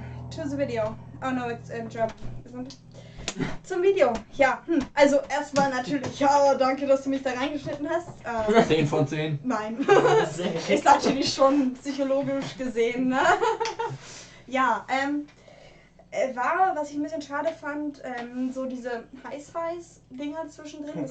Hookern, Das sah ein bisschen so aus, als ob das vielleicht mal für Instagram gemacht worden war. So sah es halt aus und ich glaube, für sowas ist es auch super cool. Aber High-Size finde ich halt in so einem normalen Video, gerade wenn das halt eben irgendwie nur zusammengeschnitten ist, leider nicht so schön. Genau, das fand ich einfach ein bisschen schade. Und ja, beim Tanzen, ich weiß halt nicht, wie lange du schon tanzt, aber ich finde, da fehlt einfach noch extrem an Kraft einfach. Also da sind viele Bewegungen dabei, wo du noch nicht irgendwo landest sozusagen. Ne? Also normalerweise im Industrial, jeder Beat ist irgendwo eine Endposition in irgendeiner Art und Weise und das erkennt man bei dir halt leider noch nicht. Und da wäre es einfach echt cool, wenn du halt dir nochmal einen Spiegel schnappst und einfach nochmal wirklich übst, vielleicht einen langsamen Song als in deinem schnelleren Song wirklich jede Bewegung ein Beat. So, das war für mich so, genau. Aber du bist ein sehr hübsches Mädchen und ich denke, doch, ja, ist sie. Es gibt Videopunkte, oder wie? Nein, ich will nur nett sein. Und ich mag das Outfit. Nett ist der kleine Bruder von?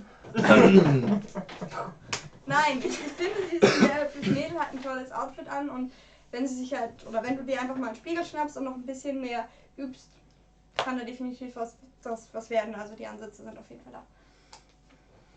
Genau. Sorry, ich sehe gerade Oreo-Kekse. Willst du haben? Ja. Die hier schon die ganze Zeit. Nur meine Tochter hat schon angegessen. So, die Location, verlassene Ruine, ist cool, passt so.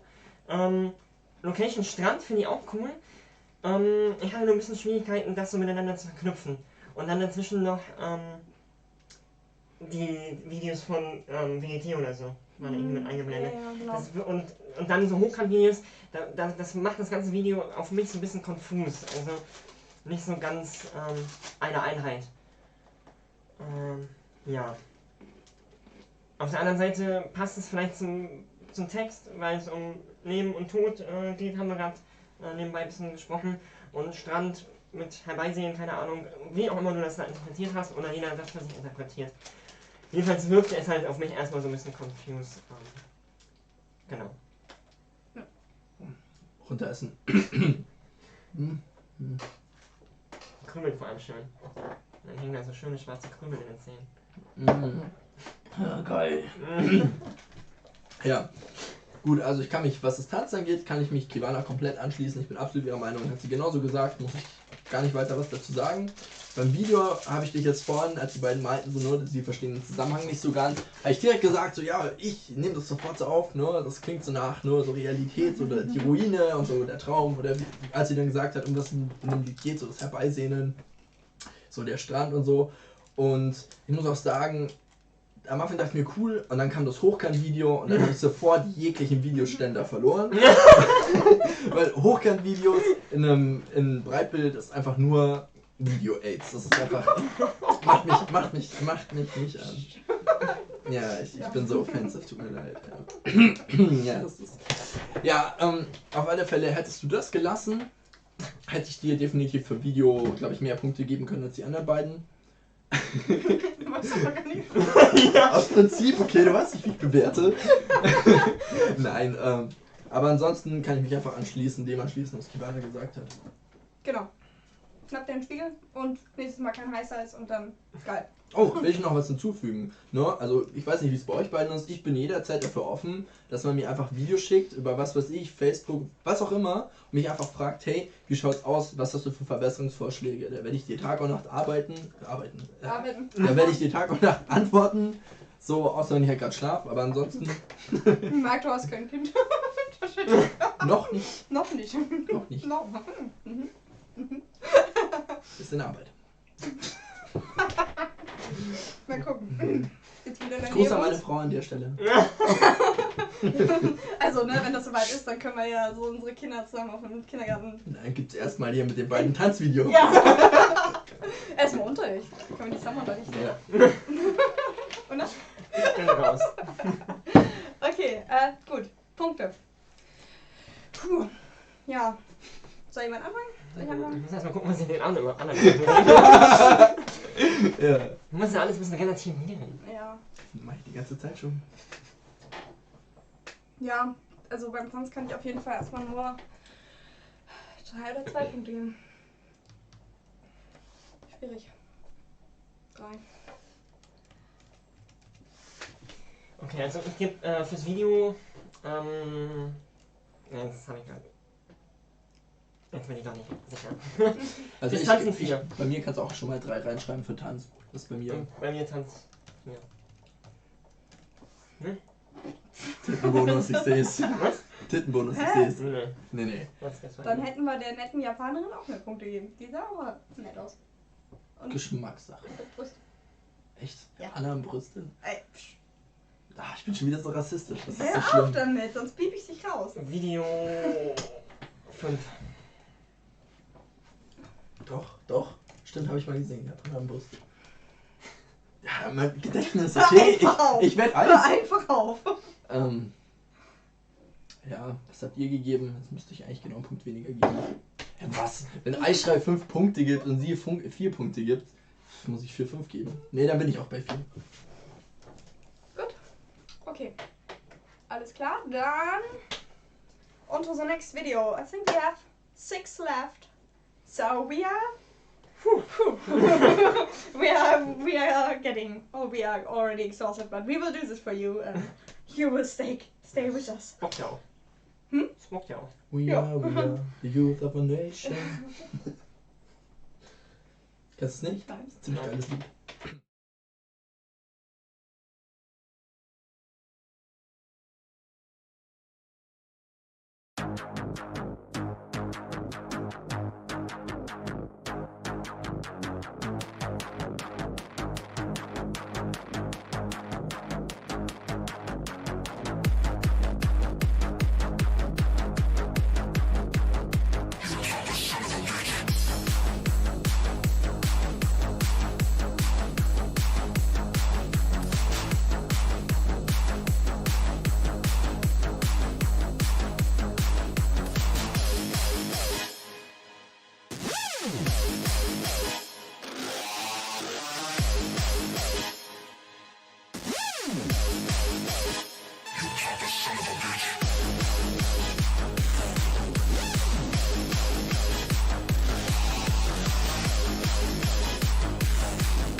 Nice.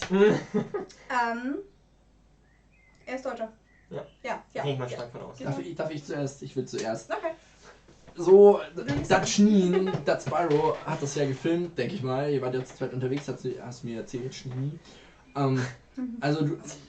Ich muss ja ständig einen Shoutout machen, oder? Ja, voll, ey. Ja, ist so. Wenn die beiden schon zusammen... Ich habe ja ihn noch nie davon gesehen, ja. Ich glaube, auf dem Amphi-Video waren wir ganz kurz dabei. Auf dem 2014, glaube ich. Aber da hat man ihn nur ganz kurz ein bisschen gesehen. Und so. Und sie hat mir immer vorgeschwärmt, wie krass das ist und wie gut das ist. Und dann habe ich es gesehen und ich finde es auch richtig, richtig nice. Bin sehr überzeugt, das kommt ziemlich geil, weil es so unique ist, weil es so eigen ist. Mir taugt das.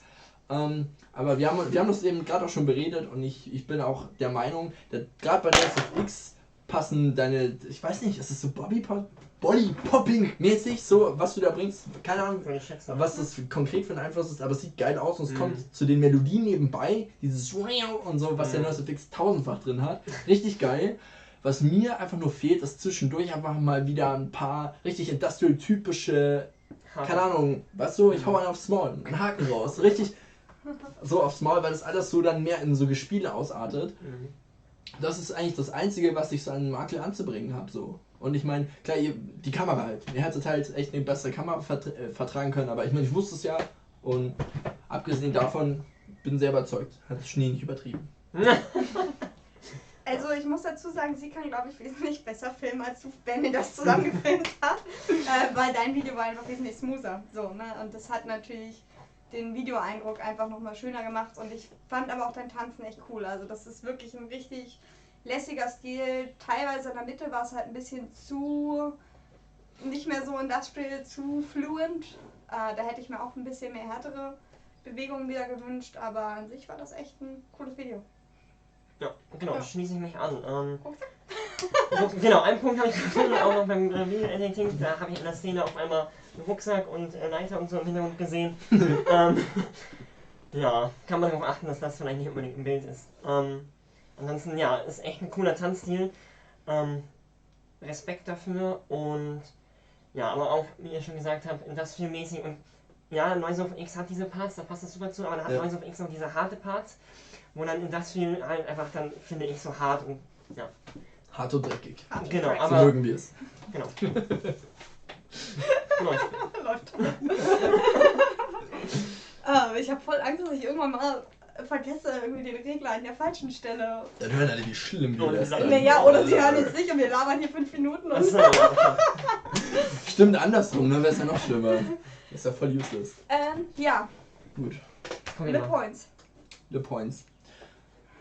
So, ja, muss ich jetzt auch nochmal schauen. Meine Augen sind langsam. Also Videogewicht 6. Ja? Analog Mal gucken, was habe ich ihr denn gegeben? Was hat sie Ja, denn genau. bekommen? Richtig, was hat sie denn bekommen? Spyro, Video, The nicht Tanz. Achso, Entschuldigung. Das ist nämlich definitiv besser. Ja. Wer war sie denn? Spyro the Dragon? Ja, genau. Okay. Da hast du auch schon 6 gegeben. Habe ich sie Ja, gegeben? Tanz 9. Tanz noch. Ja. Crazy. Ich glaube, da kann ich mich eigentlich anschließen. Ja, ich würde ihm. Es ist halt wirklich, bei mir ist es eine 9,5. Das wirklich, ich bin so begeistert von diesem ganzen Gespiele, aber ich würde auch hier zu 9 tendieren, ja. Und beim Video, ich habe. Sie hat Ich besser hab, gefilmt als er. Dann kann ich weniger Punkte geben. ich wollte gerade sagen, so, dann gebe ich ihm Auslieben. Für Video und 9 für Tanzen. Badam. Five left. Woohoo. Crazy. Oh, my butt hurts. Was? My butt hurts. It's like, oh, this is sitting now. I gave you the comfortable. Cheers, and Ja. I'm like here.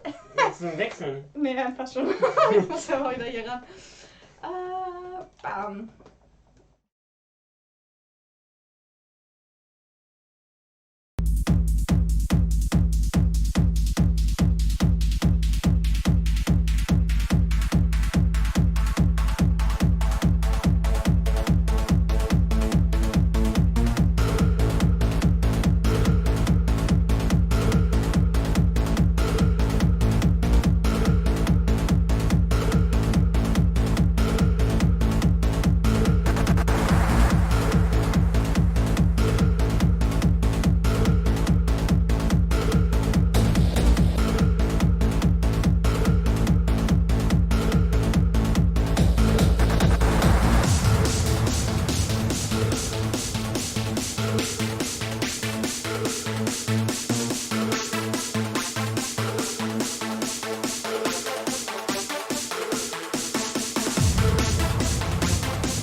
Bewegung noch.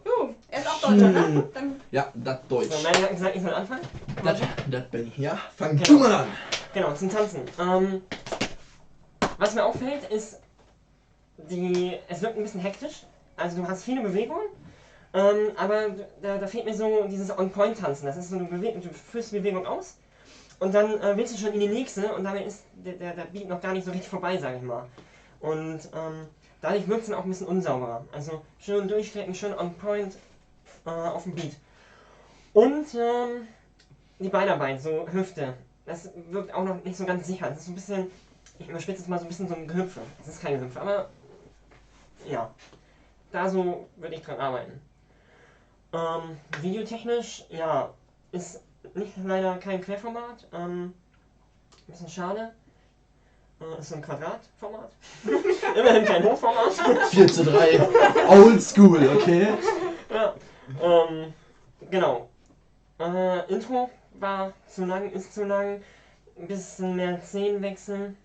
Oder deutlich mehr Szenenwechsel. Genau. I will just say this in English because I've mentioned it already with like Audie, and when she danced, I think an intro should be 10 seconds, maximum 15 seconds, and in those time you need to catch the audience, like say you make sure in those first seconds they want to watch your video. That just was too long. So, also auf Deutsch 14 oder 40 Sekunden Intro, das guckt sich keiner an. So, also das dann schneid den Song lieber da, wo der Beat losgeht und fang dann an zu tanzen. So, also, weil, ja. Da kann ich dir auch nur zustimmen, weil gerade das Lied, ich liebe das Lied ja total, Dark Stream ist einfach mega fett, aber das hat so ein ewiges Intro und am Anfang ist das ja nur so Beat mit Gedudel und dann fängt ja die Hauptmelodie an, dieses Selbst wenn du jetzt das als Intro nur genommen hättest, da wo diese Melodie einkickt, das wäre zwar auch immer noch Intro gewesen, aber um einiges kürzer, als wenn du das ganze Vorgebumse auch noch mit dran lässt. So. Also das wäre schon... Ja, weil am Anfang, weil das ist kein richtiger Beat, aber auch keine richtige Melodie am Anfang irgendwie. Naja, wurscht. Ich finde, Aisha hat eigentlich alles so gesagt, so, ne? Ich kann nur hinzufügen, was ich immer hinzufüge.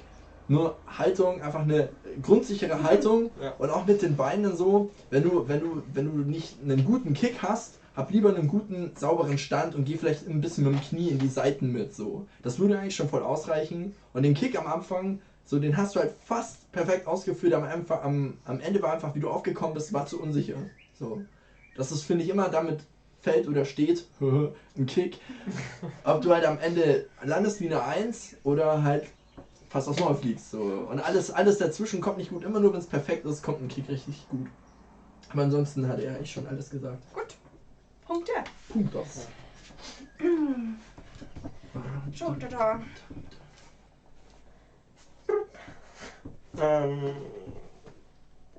Tanzen 4 und Video 3. Oh. Fand ich ein bisschen, naja. Ja gut, also bei dem Video, wenn das Intro nicht wäre, das ist halt so echt so... Und das 4:3 ist halt, nur das ist halt nicht moderner Standard, aber manchmal... Ja gut, ja, da kann man halt, manchmal hat man halt nur die Kamera, die man hat. Aber wenn man High-Size filmen kann man auch ja, man kann es aber auch schneiden eventuell, ne? Entsprechend stimmt das oben und unten wegcutten, aber das muss man ja auch drauf haben, muss man auch wissen, wie das geht, um das quasi... Aber kann das nicht sogar Movie Maker? Das kann, aber du musst ja erstmal wissen, dass es geht. Also hättest du es jetzt nicht gesagt, ich wusste es, aber ich habe es auch voll vergessen, dass es geht überhaupt. Ja, klar. Okay, für 4 Punkte ist halt schon etwas mager. Ich schließe mich da eher Kivana an und sage halt auch 6 Punkte für Tanzen. Und beim Video bin ich aber seiner Meinung, gebe ich auch 3. Aber ist halt so, ne? Opfer der Umstände, was das Video angeht. Ja, ist, also ich meine nur, was das Video angeht. Ja? Ist ja, kann man nichts dafür, wenn es nicht besser geht. Ja, genau. Cool, also das nächste Mal einfach catch us with the first second und dann ist das cool. Ja, direkt aufs Maul. Einfach die Kamera mitschleppen.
Ja. Richtig deutsch.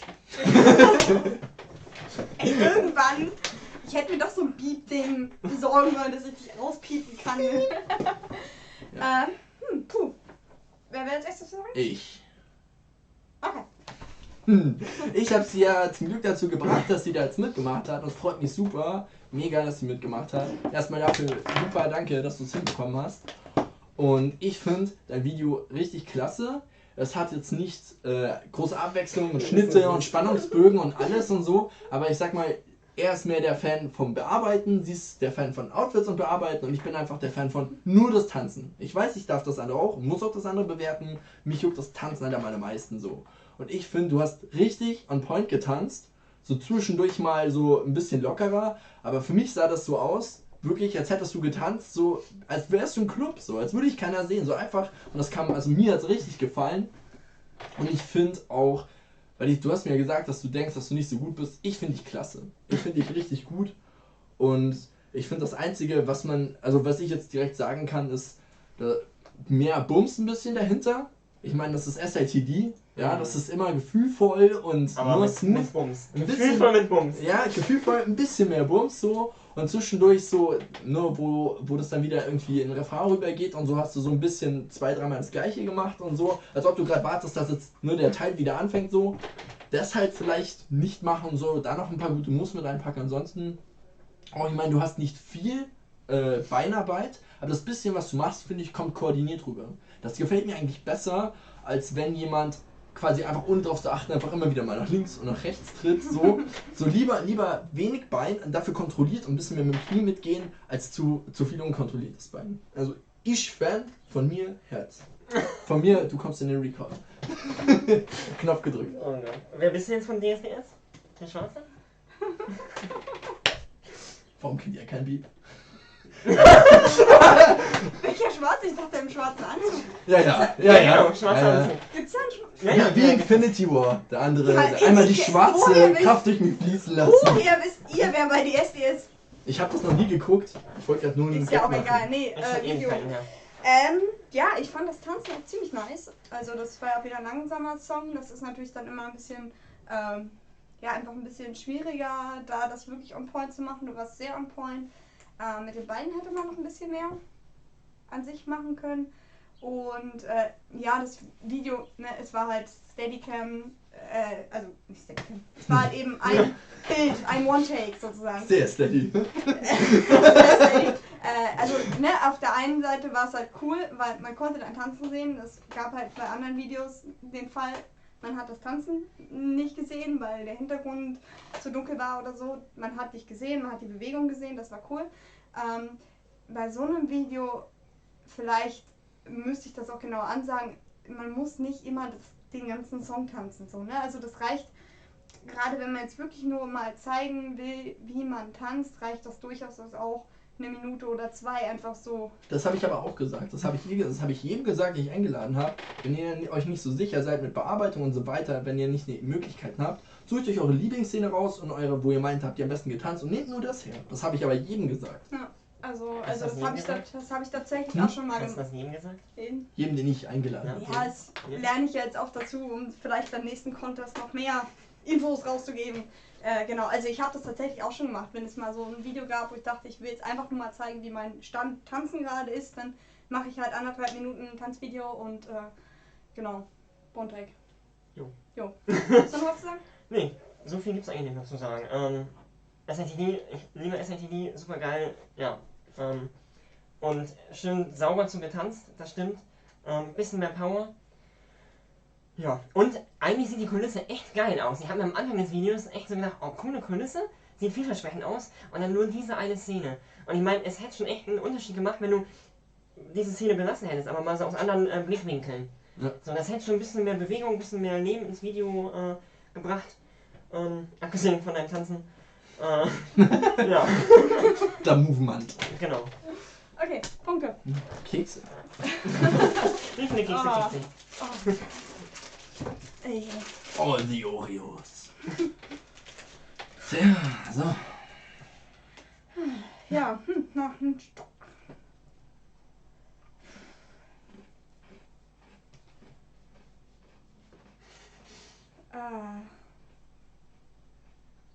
Video.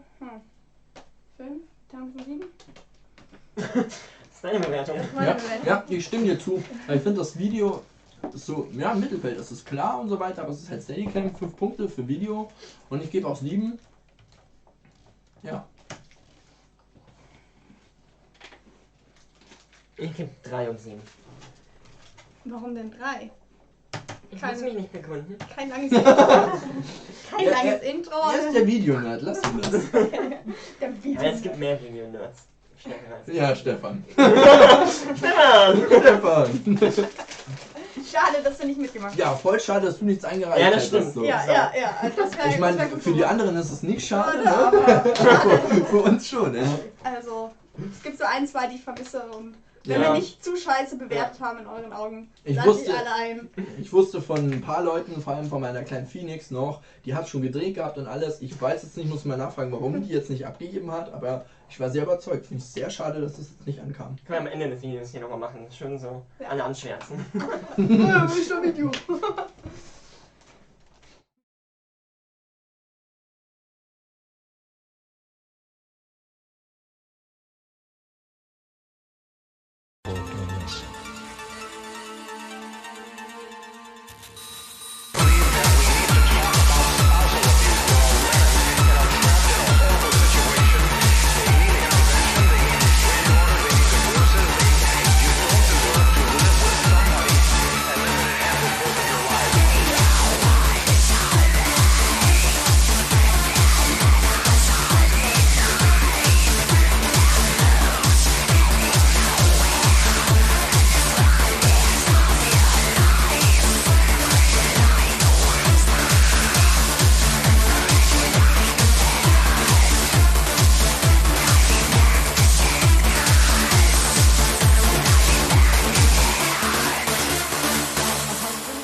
Echt? War das echt so lang? Das Kam war nur von wir haben- 2. Ja, genau. Nee, Mhm. war auch 3 Minuten dann. Sind wir schon wieder da? Ja, wir sind schon wieder da. Super. Genau, ja, haha. Ende des Gelästers. Ich finde irgendwie diesen Blendeffekt so ganz geil. Von der Was? Kulisse. Also es war so, der Himmel war ein bisschen an so einem Glow. Mhm. Und irgendwie passt das so ein bisschen zu der Kulisse. Also ich fand Ja. das Outfit auch ziemlich cool, muss ich sagen. Stimmt Dann- das, ja? Tanzen weiß ich halt nicht, womit du im Endeffekt das geschnitten hast. Weiß ich nicht, ob das Schneiden war oder ob du einfach ein bisschen Offbeat getanzt hast, aber ja, es war halt leider manchmal ein bisschen Offbeat. Wenn du einen Movie Maker benutzt, ist natürlich immer ein bisschen problematisch damit, sich On-Beat zu setzen. Keine Ahnung, womit du bearbeitet hast. Genau, das ist mir halt nur aufgefallen, dass das ein bisschen schade war, weil im Industrial ist natürlich On-Beat landen mit einer der wichtigsten Sachen. Die wichtigste Sache. Die wichtigste Sache, ja. Hast du direkt was? Nö. Ja, Ich hab gut. auch nicht ganz. Ja gut, dann, oh Mann, Digga, was geht ab mit dir? Geht ab. Meine Konzentration geht ganz Ja, gut. also Ja. bei mir ist es eigentlich relativ easy. Ich kann mich hier eigentlich anschließen. So, ich habe halt immer wieder geguckt, weil du halt teilweise On-Beat und dann aber in derselben Aufnahme ohne Schnitt wieder Off-Beat bist. Also könnte ich jetzt die Ausrede mit dem Programm nicht so ganz schlucken. Aber an sich ist das ja nicht schlimm. Habe ja keine Ahnung, wie lange schon tanzt und so. Wie sie gesagt hat, das Wichtigste ist erstmal On-Beat sein. Und mir ist aufgefallen, dass du eher dann Off-Beat warst, wenn das nicht nur mit einzelnen Arm-Moves waren, sondern wenn es so Kombinationen waren. Und ich bin mir nicht sicher, ob es daran lag, aber es sah aus, als ob du halt versuchst, mit demselben Schwung, wie du die Moves mit einem Arm machst, so Kombinationen zu machen. Und das geht halt nicht. Da brauchst du einfach ein bisschen mehr Kraft, weil das ja mehr Bewegung ist, mehr Aufwand. Also mehr Kraft, dann schaffst du es da auch mehr On-Beat zu bleiben. Und ansonsten, ja, dass du auf der Rolle gestanden bist und stehen bleiben konntest, dann waren wir alle so krass. Ja. Ja. Da kann ich mich ihm anschließen, was diesen Effekt angeht, ja, von der Kulisse. Die Kulisse war super gewählt, bin ich auch sehr überzeugt von. Und ja, also. Dann Punkte. Bitte, Points. Punkte. Ja. Also ich weiß schon, was ich geben werde. 6,6. Echt? Ja. Tatsache? Okay. Immer diese Fragen. Ich gebe das. Ja, weil ich versuche das ja in Relation zu sehen. So. Aber gut. Ja. Auch. Aber, also ganz kurz. Relation auch. Aber ich finde, allein schon das letzte Video. Nur Relation zum letzten Video. Ja, aber ich finde halt auch, Videos können so ein bisschen so eine Seele haben oder so einen mitnehmen oder nicht. Also man ist einfach schon was Subjektives, so, wo man sagt, ja, irgendwie gefällt es mir, irgendwie passt es. Das ist vielleicht für andere jetzt objektiv nicht so gut wie da, aber irgendwie so im Ganzen finde ich es irgendwie gut oder nicht so gut oder ich finde es super oder. Ja gut, also ich kann. Was habe ich denn da gegeben? War ich besoffen? Nein, okay, ich bin nur in der Spalte verrutscht. Ja. Also ich gebe auf das Video 4 Punkte. Was? Ja, und auf den Tanz gebe ich auch 4 Punkte, wie Kirana. Gut, dann die letzten 2. Ich hoffe, es sind noch Leute da, die uns halt das durch. Kannst ja mal kurz nachschauen, sieht man ja. Ja, stimmt. Ja. Wie wir sind. 0. Was haben wir da? Nice. Hello! Oh, thank you for... Wie wird ein Sticking? Alexander White. Around with us. Kann ich eigentlich auch sagen, aber ich dachte, ich schummel mich mal in die Kommentare rein. Ach so, da. Ja, die unterhalten sich auch in den Kommentaren, klar. Das finde ich ziemlich cool. Also, ja, es kommt nice. It's really nice that you are obviously having a discussion. I mean, this contest is about keeping the scene alive, and I hope some collaborations are happening in the comments at the moment. Ja, eigentlich mal schon mal die Offensive verfolgen, oder? Wie viele haben wir denn eigentlich? So, gerade. 46. Ja gut, dann machen wir mal weiter. Schauen wir uns mal die nächsten an noch. Ja. Oh, da wollte jemand sagen, dass wir Oreos ohne Milch essen. Ich bin zwar nicht laktoseintolerant, aber ich bin Leute, die Milch mögen, intolerant. Ich habe auch mal Hafermilch hier zu Hause, also Mutter die oder Hafermilch. Noch perverser. Was für Leute bin ich umgeben? Hafermilch ist super. Ja.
Geben. Ja. Puh, okay. What's your English? But du hast mir gestern, glaube ich, noch geschrieben. I think you wrote me yesterday. No, that video is a bit unfortunate because she sent me an email with a video uploaded to Google Drive, where she had a lot better audio quality, but for some of the other reasons she didn't manage to upload that to YouTube, and I specifically said uploading to YouTube, and I can't change the rules within a contest. So she is definitely better at dancing, but when you have the original sound like from the camera on your video, it's just not nice to watch. Like you can hear how she's like stomping on the ground and such, and the video would be a lot better to watch with like the sound under it, and also I think And it's more light and high size. Ja, das sind halt so ein paar Punkte. Ich glaube, du kannst ziemlich gut tanzen. Man sieht es halt in dem Licht leider nicht wirklich, und es wäre halt wirklich cool gewesen, wenn du einfach den Original-Sound da irgendwie halt rausgenommen hättest und deinen Song nochmal drunter gepackt hättest. Ja gut, also ich kann erstmal nur ein Kompliment aussprechen, weil wenn ich Musik zum Tanzen so leise anhab, dass ich meine Schritte noch höre, ja, dass ich wahrscheinlich noch meine Gelenke knacken höre, das lenkt mich so dermaßen ab, dass ich sofort aus dem Beat kommen und aufhören muss. Kein Scheiß. Ich krieg das nicht hin, ich brauche die Musik wirklich laut, das muss mich richtig erfüllen, weil sonst kann ich nicht richtig tanzen. Und dafür, also ich hätte so nicht tanzen können, und dafür tanzt du echt gut. Also sag ich mal dafür, dass du die Musik nicht so laut hattest. Aber also ich meine, das ist natürlich persönliche Präferenz so, aber ich persönlich brauche das, dafür auf alle Fälle ein Kompliment genannt. Ansonsten genau das, was sie gesagt hat. So Hochformat ist nicht so geil, im Zimmer ist nicht so geil, so dunkel ist nicht so geil, und halt ohne drüber gelegte Audio ist halt richtig gar kein Boner. Aber was? Ansonsten aber das Tanzen finde ich echt okay. So würde mir jetzt auch nicht konkret direkt was einfallen, wo ich sage, das musst du verbessern oder das, sondern ne? Stabil. Ja. Stabil und in dem Fall auch noch Seitenlage. Ja, also ich finde halt einfach, es wäre schön, man hätte dich mehr gesehen. Es ist halt wirklich schwer, etwas über das Tanzen zu sagen, und deswegen habe ich halt auch gesagt, genug Licht, Kamera, dass man zumindest die Bewegung sehen kann, und halt eben, das Audio drunter legen. Weil wenn diese 3 Komponenten nicht passen, können wir halt das Tanzen nicht wirklich bewerten. Und das tut mir auch leid, weil ihr ja auch dazu gekommen seid, dass ihr vielleicht noch was lernt, weiß ich nicht, aber genau, also fürs nächste Mal ist es irgendwie cool, dass das irgendwie funktioniert. Genau. Punkte? Ja. Da. 1,5. Also 1 Video, 5 Tanz. Ich glaube, ich werde besser gehen. Hä? Du bist umgebracht danach? Nein. Ja, fürs Video 1 gar keine Frage, ne? Aber fürs Tanzen, was gebe ich hier da? Ja, wenn er es schon sagt, kann es falsch sein, gebe ich ihr auch eine 4. Jo Mann. Ja, ich war mir gerade echt unsicher. Ich so, ja, 4 ist ein bisschen zu niedrig, so. Okay. 2? Ja, ist schwierig, ne? Ja, ich weiß Also, was hat sie gemacht? Was hat sie euch denn getan? Ja, ich habe das andere. Nein, ich habe halt das andere. Und haben mich so abgelenkt. So meine Conspiracy Theories sind so durch meinen Kopf gerattert. Ich habe halt das andere Video gestern noch gesehen, und das war halt. Ja, aber das hat sie jetzt nicht eingereicht. Ja, es war halt besser. Schade, dass das nicht geklappt hat. 15. Last video. Thank you for sticking around with us. I hope we didn't annoy you too much. Nee. Wir werden sehen in den nächsten I hope Kommentaren. I did. Ja. Furchtbar.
True. Yes, to the video. So, I mean, you managed to actually record the sound better, but it's still the original camera sound. So you didn't put the song under it. So I'm kind of wondering why there is like kind of a made with video show. So what is the editing in this video? That's why I'm asking. I find the people in the background very distracting, so that you can see them all. I think in a different setting that maybe would have looked cool, or if they'd been there like purposely in the video, like with some outfits and just standing and watching or something, that would be cool. But the concept is not really something that I really get, I guess. And it really distracts from your dancing. Also, like, I really like your outfit is planned and it's cool, and for a photo shoot would be awesome, but I find for a dance video it's a bit too much. Like, we really can't see your body, but you obviously can dance really well. Like, your moves are really on point and you have a certain variation in it, so I feel like the entire setting of this video really distracts a lot from actually you dancing in this video. Also ich finde auch, das Tanzen sieht gut aus. Allerdings habe ich den Eindruck, dass sich so Bewegungen wiederholen. Also dieser Beinkick links und rechts. Ja. Das kam irgendwie 3-4 Mal in der Zeit jetzt. Ja. Ansonsten, ich verstehe auch nicht, warum man jetzt das Kamerabild so aufgebaut hat. Weil wenn man die Leute sieht, dann hättest du auch die Kamera umdrehen können und ohne den Spiegel. Also, ja. Ja gut. Ich sehe das mal generell so, ich bin von dem Outfit überhaupt kein Fan. Und natürlich so nur, dass da die originale Audio drüber ist, finde ich auch nicht so super. Und dass man die ganzen Leute sieht, wie Kimano schon gesagt hat, das lenkt dann irgendwie ab. Aber gerade weil es das letzte Video ist, dachte ich mir, ich konzentriere mich mal richtig drauf, so nur auf das Tanzen. Und ich muss sagen, das hat mir echt gefallen. So. Also man merkt richtig, also zumindest mein Eindruck, dass du richtig den Song spürst und da richtig Freude dran hast. Und ich sag's ganz ehrlich, 2 simple Verbesserungsvorschläge finde ich, die das Video, das sind eigentlich 3, die ganz simpel, die das Video extrem aufwerten würden. Erstens, natürlich Audio neu drüberlegen. Zweitens, dasselbe aufgenommen, nur vor einer einfachen Wand, ohne den Spiegel, finde ich, da hätte ich eigentlich schon Video 4 Punkte oder so drauf geben können. So darauf werde ich einfach nur 1 Punkt geben können. Aber allein schon nur so auf das Video hätte ich schon mehr Punkte geben können, ohne den Spiegel. Aber, und genau, so outfitmäßig, wie Kimano schon gesagt hat, das sieht halt aus, als ob es sich zurückhält. Und ich meine, du machst da wirklich aufwendige Sachen, die offensichtlich Kraft brauchen. Und es kommt so rüber, als ob du jetzt mit zusätzlichen Gewichten tanzen würdest, dich einschränken würdest. So, keine Ahnung, ein ganz normales Top und vielleicht nur dazu den Rock oder vielleicht eine Tanzhose oder sowas, dann würde das richtig, richtig ballern, so wie du getanzt hast. Und wie Alex schon gesagt hat, klar, es sind Wiederholungen drin, also nur Variation üben, neue Moves dazu. Aber allein schon die Kraft und diese On-Point-Ausführung, finde ich, das ist schon ein super Grundstein. Da kann was richtig Tolles draus werden. Bams. Punkte? 1 auf Video auf jeden Fall.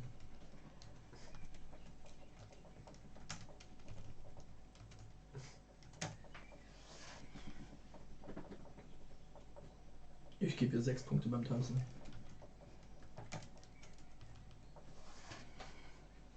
Das soll langweilig sein. 1 und 6. Oh, wow. Andersrum. Nein, Spaß. Wow, that's been like a really long ride, and I feel like you should have probably ordered the videos differently. I don't know, it's like kind of a Gauss curve if you can see the points. Yeah. We had the winning video really early in, and that is like Project Laiku. So congratulations. I will send you out an email really soon.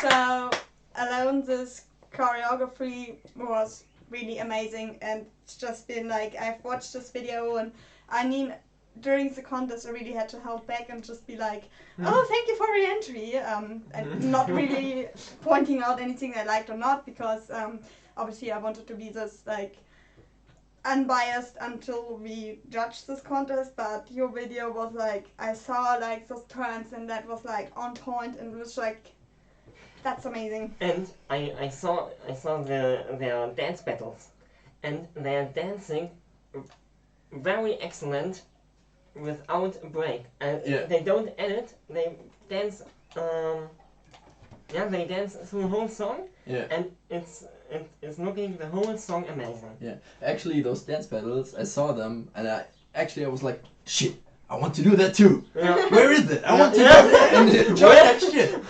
Really, And like, there are so much people, I want to drag them in the arena, like, fight it! Come on, do it! so So awesome, yeah. And very interesting dancers. Yeah. definitely. Yeah. So, Well done. as I said, I will email you. You will the first place. You will get your prize money and stuff is going to be happening. And thank you very much for participating. And I have to look at the points now. Yeah, actually we got That a second place and a very close third place. So I think it's very amusing because it's like the 3 Russian dance groups are in the lead. Really? And like, I'm really interested. Why did they get 1 point? I think like In the New Type dancing? was just Yeah. a bit better with dancing. Yeah, That's sure. just how it is. So New Type, congratulations. You're second place, so I will email you. And yes, thank you very much for participating. And Kinetic Weapon, you're third place. So I will email you anyways because I was amazed by your video skill and I just want to reward it even in a smaller way. But that was really cool. Like, I find it really difficult to decide between those 3 videos. First place is Project Like Who, second place is New Type, but also you just put a lot of effort in this video, so wow, that's been a long live stream. Thank you very much for everybody for keeping up with us. I don't know, we probably should look at the chat now. We didn't really have time to do that now, so if you have any final questions or want to edit or say something to us, yes. Well, it's been really long and I'm really sorry because I feel like we did have to disappoint. We definitely did have to disappoint a couple of people. As I said, there have been a couple of rules, and that was, for example, like, don't use the original camera sound. And I know that people are gonna be mad at me, but I said that once, I said it twice. I wrote it in the video description, and I'm probably gonna be thinking about making like a disqualify closure for the next contest. I'm probably gonna do a next one if I see how the feedback on this contest goes. Really, I have no clue like how people are gonna think the contest was, how the judging was. I mean, they could also be like, oh, you're so shit, and I'm sorry. But as I wanted to say, it is not really nice to watch a video with the original camera sound. It's just not pleasant and takes away from the dancing. So don't I'm really grateful for every entry and everybody who made the effort. It's a lot of effort, and also like sometimes. Sorry, thank Sorry. you. I'm reading the chat. Yeah, you're reading the chat. No, but also what would I say? Kinetic Weapon, peace to all of you. Yes. You're so awesome, guys. So awesome. And as I said, Linkai, also awesome guys. you try. I said the Russians are taking over. We Germans really have to kind of think about how we're gonna do that. How we're gonna get our dancing back. I want to say something, cause I have a kind of rude way to deliver the things I say and the things I think about, and I don't really think about how people feel about what I say. So actually, it's not like I don't care, but it's more like I think it's important for other people to hear what I really think and not get all sugar coated with them. So if anyone is really butthurt about the things I said or has further questions about my criticism or anything, you can always reach me. I have a Facebook page with the name Glutton Tracks, and I also have an Instagram with the same name. You can always text me, you can always write me. You can just text me to tell me what a douchebag I am, or just actually ask me something, or tell me that, yeah, you said that and that about my video, that's not okay. We can talk about everything, so just don't blame her for that, you know. I told her many times, I was like, you know, I'm not a very nice person, so I don't want you to get any trouble from me. She was like, no, I think you're made for this, so come in as a part of the jury. And I was like, okay, but if people are upset, so they have to do, to clear that up with me, not get it on your shoulders. Oh, that's fine. I can be sometimes a bit weird and not so nice too, sometimes, especially in German. My English self is nicer. I think we kind of need to conclude this stream now. I guess it's really hard to finish. Oh yeah, I already convinced him I will make a video with him. I will. And if I need to drag him. Maybe I'm Hopefully. also in that video. I'm a Texas guy. And then you can drag us around like, oh, you're jumping at that point. Oh, the choreography was really shit. You missed the jump there. And your clothes are looking very bad. I'm sorry, like his I live in girlfriend the streets. his girlfriend is sitting next to us, so no worries. I'm married and he has his others have too. I'm just really, I like him. Like, he's an amazing dancer and really good at editing. And Thank you. let's do this, finish it. Thank you very much for everybody who's Thank you, been yes. watching with us, like 3 hours, that's amazing. And so, I guess final goodbye. I show him more videos. Yes, that's what Yeah. Okay, ready for final goodbye as you come around. I think we've been looking a lot in the wrong direction. Yeah. Yeah. Thank you. Thank Bye. you so much for this. Bye. Goodbye.